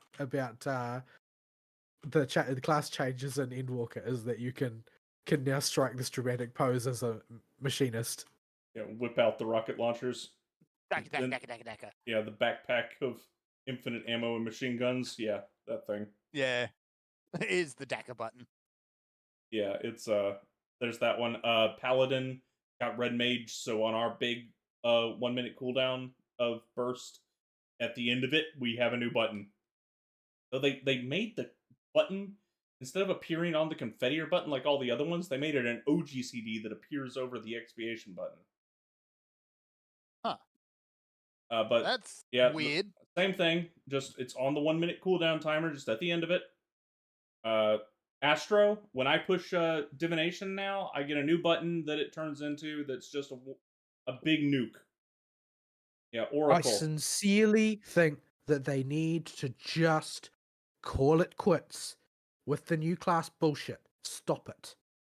Just stop. Yeah, like they've said before that the next expansion is going to be all about classes, and I think part of that needs to be no new classes. Let's get the ones we've got right. Yeah, just rebuild all of the ones that have become the same as something else. Like if there are two classes and you can have the same button layout on both of them, you've done it wrong. I can do that on Yes. literally every single tank. Yes, for example. My cooldowns may be a little different. I may have a few extra buttons on some of them. The cooldown may be split a couple ways, but I could get away with the exact same button. Oh, goodness. Go Goody, down there. Oh, what are we doing here? goody Get down there, casters. Fern. Round them up. I need to jump into the middle of them. Oh, why are they all casting? I'm about to say, these are all sprites, my dude. Yeah, AoE there's silence. AoE no silence, gathering please. on these. I've got line AoEs, man. There's about 5 or 6 of them in a line right there. Pretty long line. I don't know if you'll be able to get them all, but Okay, I'll go over here, and I'll go over here, and I'll go over here. Now, I remember when Nestrond was like a reward for having done your whatchamacallit, your DPS rotation correctly. Like you would be doing all your blue gear skogles and you would get the red gear skoggle if you managed to get everything correct while you were doing it. yeah. Now it's just like, oh, now you've got 3 charges of Nestrond as soon as you go into Life of the Dragon. Enjoy. It's like, oh, Yeah. that wasn't dramatic at all. Yeah, but the way they've just got with their DPS classes, because they've got so many, especially the DPS, but with all classes really, it's just pick your role and what animations you. Basically, yeah. And it's really disappointing that it's gotten that bad. But I from as far back as Shadowbringers was worried when they announced the Endwalker changes. That was when I first started really paying attention to classes in this game. But yeah, those appear to have all been confirmed with Dawntrail. Just the class design in general has reached its they cannot continue down the homogenization path anymore. Yeah, it's almost we're getting to the point where there's almost only roles and not jobs. Yeah, It's nearly there. It's not quite, but it's getting Not all the way there, really but they're close. getting yes, it's frighteningly close. Like if Yeah. if they sincerely think that this is a good path to be on, then we are going to start to see jobs being functionally eliminated for everything but aesthetic purposes. Yeah, and we're dang close already. There's a few holdouts like Black Mage, which I gather the Black Mage players are not happy. Yeah, because they've had dramatic simplification as well in a similar They got vein really to simplified, yeah. like that. It's a similar sort of magnitude as Dragoon. Like a lot of, as far as they're concerned, of course, because they're the most autistic theory crafters in the game. But yeah, it's just generally it's all very bad. All right. So, yeah. I know we're hanging on about the drum for Final Fantasy 14 today, but I don't think there's really a whole lot of news to actually talk about this week anyway. Yeah, I figured we just continue on with our impressions now that we've all had some time to at least put our hands on it. Oh, face, we got a boss follow. Hooray!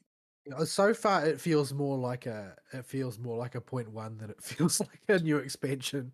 To be totally honest. Yeah, it's like there's stuff in here I like, but at the same time, there's also a lot of stuff that's just kind of falling flat. Like they have missed a lot this expansion, and I don't think anybody expected them to hit it out of the park. Quite, with a grand slam. It took them years to build up to Shadowbringers, cap it off. Yeah, now they're back out in unknown territory again. Yeah, the warning signs were there with the post MSQ. They But Zero, you like Zero, don't you? yeah, I Yeah, no. Well, I've seen people posting online. I apologize for all the mean things I said about Zero because I'm so tired of Wick Lamont. yeah, Well, there is a direct correlation with the quality of the story of Dawntrail and how little Wook Lamont is in it. Or how much Wook Lamont is in it. That is inversely proportional. So the more Wook Lamont there is, the worse the story is. But in the instances where Wook Lamont gets more and more backseated, or just shuts up for a little bit, the story's quality increases dramatically. Like, I am much more interested in the situation that Erenville gets put into on his way back home, and Kryle's thing. Spoilers. Yeah. Well, he has to have a reason to be here. We can't. They weren't just gonna bring him and then just totally forget about him because they used him in the marketing. Yeah. At this point, it's like early on the story, it's he's got something he's supposed to be doing here, but at the moment they're just kind of dragging him around. Yeah. So I'm much more interested in these two because they're established, and you can try and sell me a new character, but you don't get to I think basing an expansion off of a new character was a bad move. Full-on maiden. Grabbing it and grabbing. All right. Oh, there it is. Oh my goodness, the effect of that creates just a black square on my screen. Yeah, turn off reshade. Yeah, I have But yeah, I really do not think that it's a good idea for a new expansion to just try and hoist it by a brand new character who the players have no prior attachment to, especially when you're kicking off a brand new story arc. Like, you can introduce new characters, make them central, and even make them the core figure of the story, but get us hooked with characters we already know. Well, Stormblood, I think, did that right because you finished up Heavenswood, and then you started to get into like here's Hien, and here's kind of what he's about. How many people are apologizing to Lise right now? Poor Lise. A lot of people, based on what I've seen online. Yeah, she's another one. It's like, she's been kicking around for a while, and now there's a lot of posts on Twitter that start with at least Lise X. Oh, that's nasty. Yeah, I mean, Lisa's problem is they just didn't do anything with her. They killed her friend. Yeah, I'm getting like serious people talking about the prequel trilogy when the sequel trilogy came out vibes from Twitter. Yeah. Yeah, because like, you was all bagging on Phantom Menace before, but now that Return of the Jedi is here. I'm sorry, Phantom Menace. Please forgive me. At least you had pod racing. Yeah, and then The Force Awakens happened, and we tried to cope for a bit, and then the next movie happened, and we couldn't cope anymore. It was, and we were like, we're sorry, George Lucas. Please forgive us. Jar Jar Binks wasn't that bad. We even had a top up of copium with Rogue One. Rogue One was good. Oh, realistically, anyway, Jar Jar was never bad. Jar Jar, the only reason people thought Jar Jar was bad was because they were refusing to acknowledge that Star Wars was a movie for children. We in my D&D group, my friend had a Star Wars Episode 1 chessboard set. We ran out of minis, and he needed to make a new character, so he reached in there and pulls out a piece, and it was Jar Jar Binks. Red mark on that tower. Where? Yep, on that tower right there. Here? Right, left. I saw that every time we walked past, but I didn't say anything. That left. Okay. Straight ahead. Go, just go. Nope, no, you're facing the... You just turned around. You just U-turned. Okay. Why did you U-turn?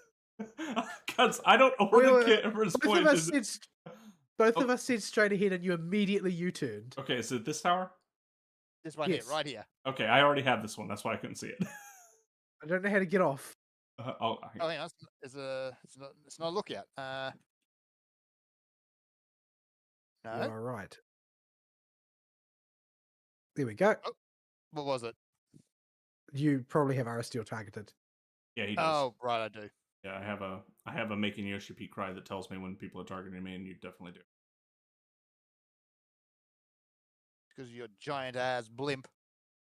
Why are you making Yoshi P cry? Jamaicans, the greatest pun. I love. Sometimes there's just you got to admire a pun. I refuse to admire it. Oh, I you don't refuse mean to you have admit to the like fact. it. I refuse to admit the fact that I laugh every time I see it on the map.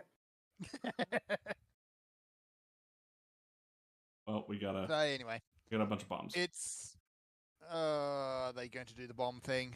I assume Probably, they're but going to do the bomb thing. that's a good thing though, because it means they'll spend time casting. It's a good thing. Bernie Sanders, and that's a good thing. But yeah, there is I will be able to contribute a lot to the conversation once you guys reach Zone 4. There'll be a lot to talk about once you reach Zone 4. Okay. And holy crap.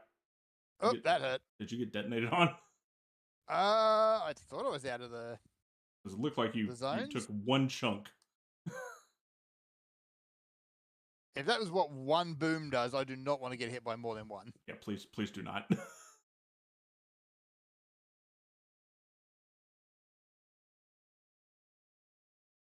Cosmos go. Oh right, I can jump into those now as well, can't I? Because I didn't Yep. actually change position. Mm-hmm.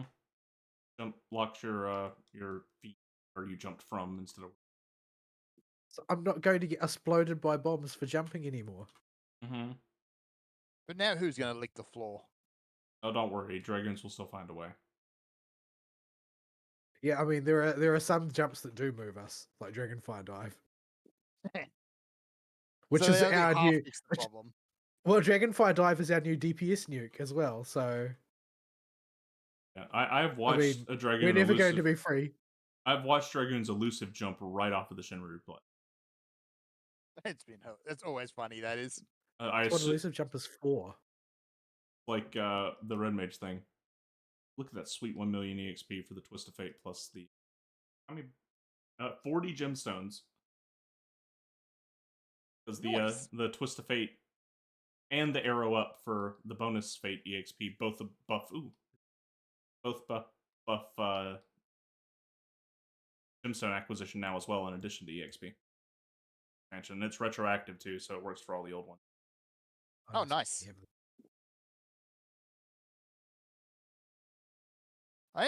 One thing I am kind of interested in. I want to see what they've done with Beastmaster.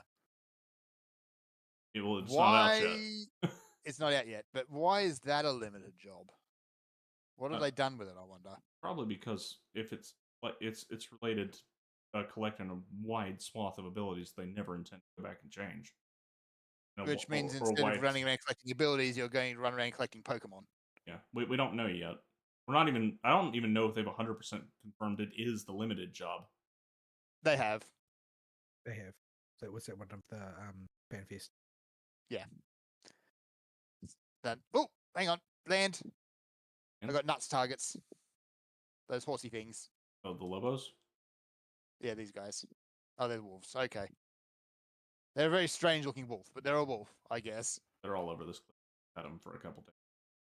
Okay. You're complaining about what these dogs look like when Borzois exist. Borzois are a mistake. You need more doggos? I feel I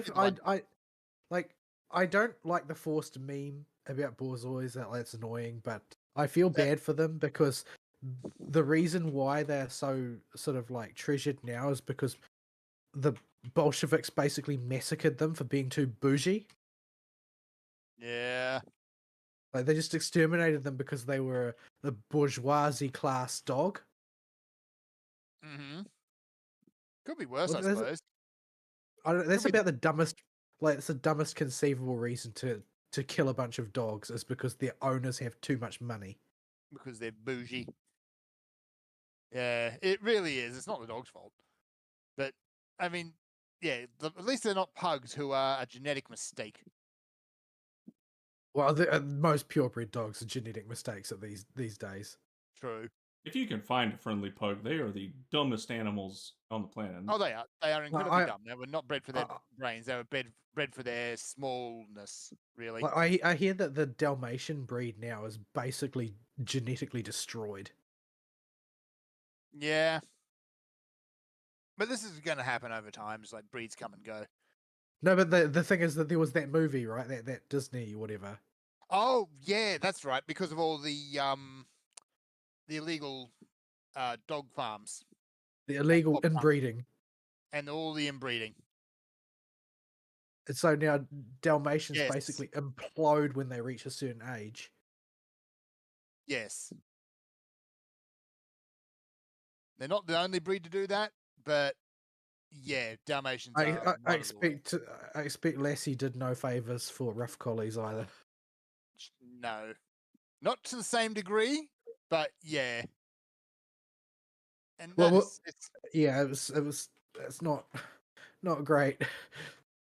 yeah, I'd say it happened to Cocker Spaniels as well, but I mean Cocker Spaniels were already like that, so They were already retarded.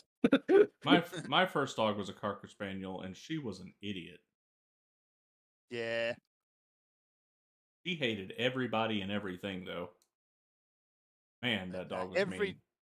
Every time there is a dog breed that gets popular for one reason or another, they get all the illegal farms are suddenly out there breeding them and inbreeding them and inbreeding and inbreeding, and oh boy. Man, my Cocker Spaniel lost her eye. We haven't, still to this day, have no idea how it happened. Like Huh. to injury or disease? Injury. Like, we came home one day, and suddenly her eye had turned blue and looked like it had been split in half. Ooh, yeah, that's something stabbed her eye. Yeah, we're not sure if, like, the neighborhood kids got scared by her because she barked at everything and kicked her, smacked her head on something, or what happened. Help! but- I need a sooner like 8 times. Yeah, not Okay, happening. 2 times. You're gonna live with that as punishment. Ah, You have AIDS now. Enjoy. I have turbo AIDS. That's gone now. Okay, back in the blip. All right. Yeah, she had a rockin' doggy eye patch after that, though. She was a mean doggy. It fit. That's kind of badass then. Kind of hard to really create the image though with the eye patch and the big fluffy ears. Oh yeah, she had all the typical Cocker Spaniel cuteness and all the attitude of a pit bull. Sounds about right. Anywho, is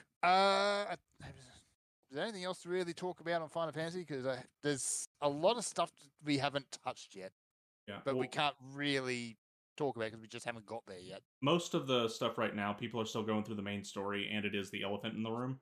And we can't discuss most of that because I've already given more hints than I plan to about what's coming up, and I want you guys to have a relatively uncolored experience going through. I made sure to have about 4 standard drinks. So I already don't remember anything you said this show. It's nice to know that in general terms, though, things look up a bit. Yep, the first half is definitely significantly worse than the second. But you got something to look forward to. And I genuinely like Zone 4 a lot. All right. Well, I'm well shot of the rainbow birds, so Oh, I expect they will be back. Okay, Fern, pineapple people again. Be careful. Why? No, not the pineapples. You dropped me out of They're the sky also- for the pineapples. they're also malodorous. Mm. Well, I'll say this as well. The dungeons, while some of the bosses are really hit or miss, the bosses that hit this expansion hit really good. The mechanics The are first genuinely dungeon, fun. the first dungeon was the most underwhelming crap I've seen in Yeah, quite some the time. first dungeon is awful. IMO. First dungeon's always pretty blah. In Like, fact, it's like the Shadowbringers was so strong. They started off so strong. But there's no lore for the dungeon that this one starts with whatsoever. None. It's like we need to ride a boat and we need to insert a dungeon here now. Let's just do that. And even in Endwalker, while the lore was basically like, oh, we need to cash in on FF4 nostalgia, the bosses were like vicious. Remember the first boss of Tower of Zot? Yes, I remember wiping on it repeatedly, even by myself with a trust. I'm a little sad that they put Mega Sisters and Anima in as dungeon bosses instead of raid bosses, but what they did with them was really good. Yeah, you'll have your first. They're not an Uberak. No, they're not an Uberak, no, but an Uberak deserved a zone. No, the minimum. The first two what you call it this expansion, the first two dungeons. They're not super hot. There's no real hits in there. But the whole point of that first dungeon is Buckle Jar Jar stops to cheat. That's it. It does have Buckle Jar Jar in it. And at this point, I'm so far on Team Buckle Jar Jar that I'll just take it. The real question is how did he get up that waterfall? There are many things about Buckle Jar Jar, or how did he go from point A to point B that we don't understand, and this will be a running theme. Yeah. I have actually done that dungeon a couple of times, just trying to get some of the gear. But if you get the time on that transition right, these are hard double autoers, so be careful. Okay. Yeah, you can actually time it that Buckle Jar Jar will drive into the waterfall, and you'll fully see him do that. It's just a matter of the timing on those mob kills.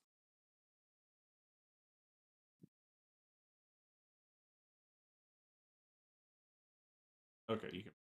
I meant you can pull them all. Just use your cooldowns. Is what that meant. Yeah, I'm just seeing how I had to hit. That's right. Okay, I got a good feel for it.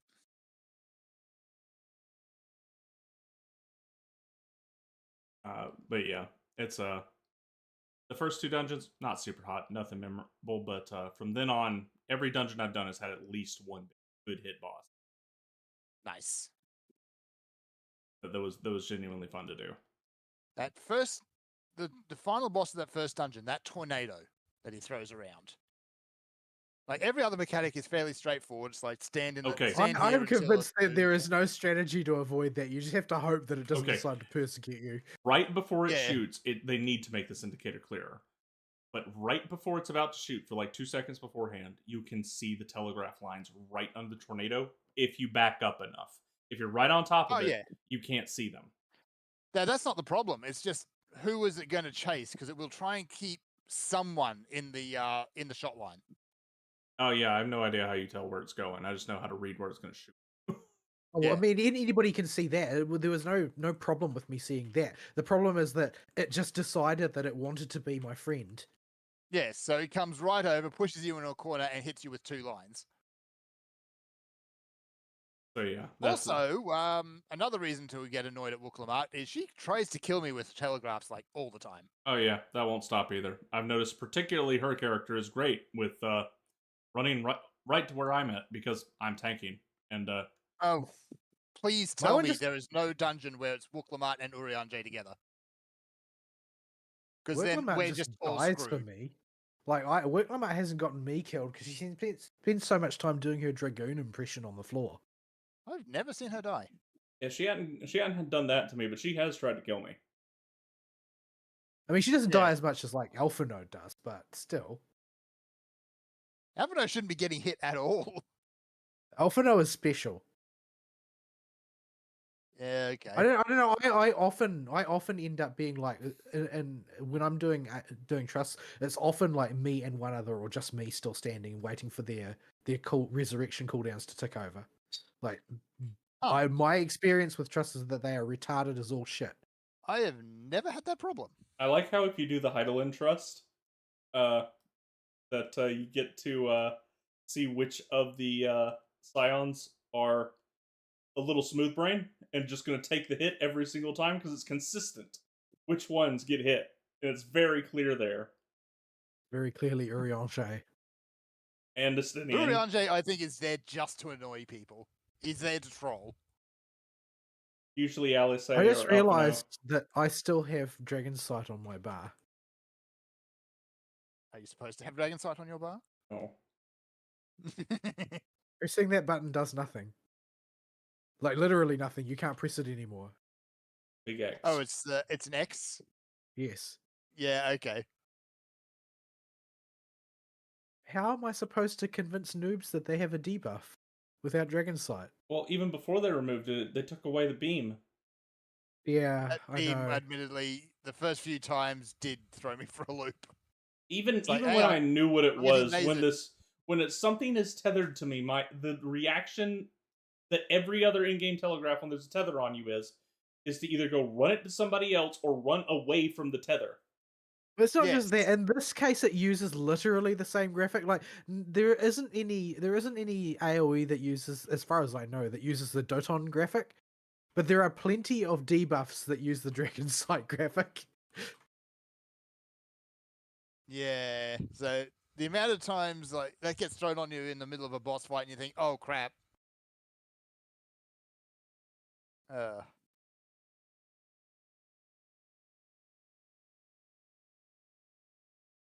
Oh, crabs. No crabs. More crabs, more crabs.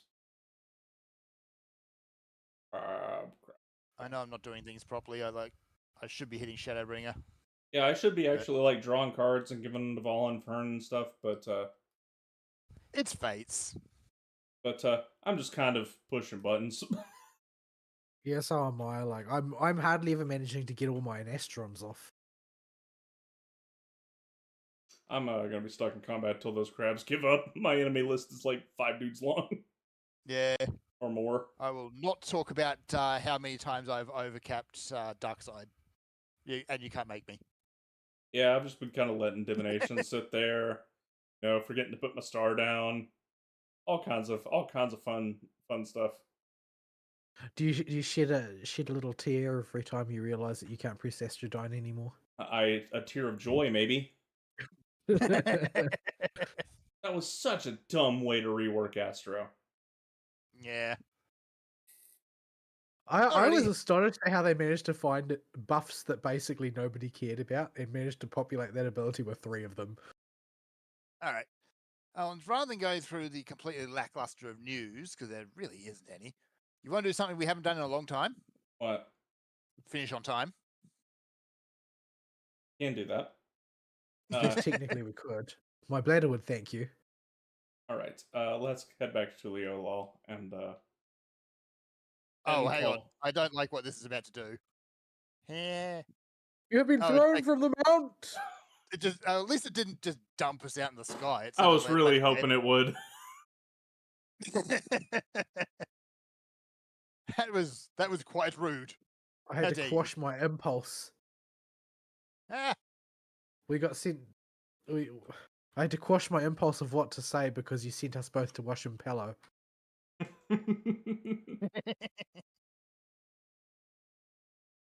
What's your peso? Watching pesos. Watching pesos. You need to watch your pesos because they all disappear. Because of the type of people there. Yeah. Wasn't going to go that direction with it, but okay. I mean, they're merchants. There you go. Happy merchants. Happy, friendly merchants. At least they say they take no for an answer. That's nice. With long duck bills. Alrighty. We're going to get in trouble, so let's close out the show. All right, folks. Email topic of the week is Dawntrail. We did not check the email this week, but because we're bad at our jobs. But yes, we will check it next week. I might, if I wrap up all of Endwalker, come back with more thorough thoughts on the Elden Ring DLC and be able to. Oh my goodness, he did send an email. Should we actually read it if it's Dawntrail related? It's not. It's mostly Doom related. Okay, Serathus, we will get to it next week because we kind of are bad. That one was our fault. We've been so used to you not sending emails that we did not check.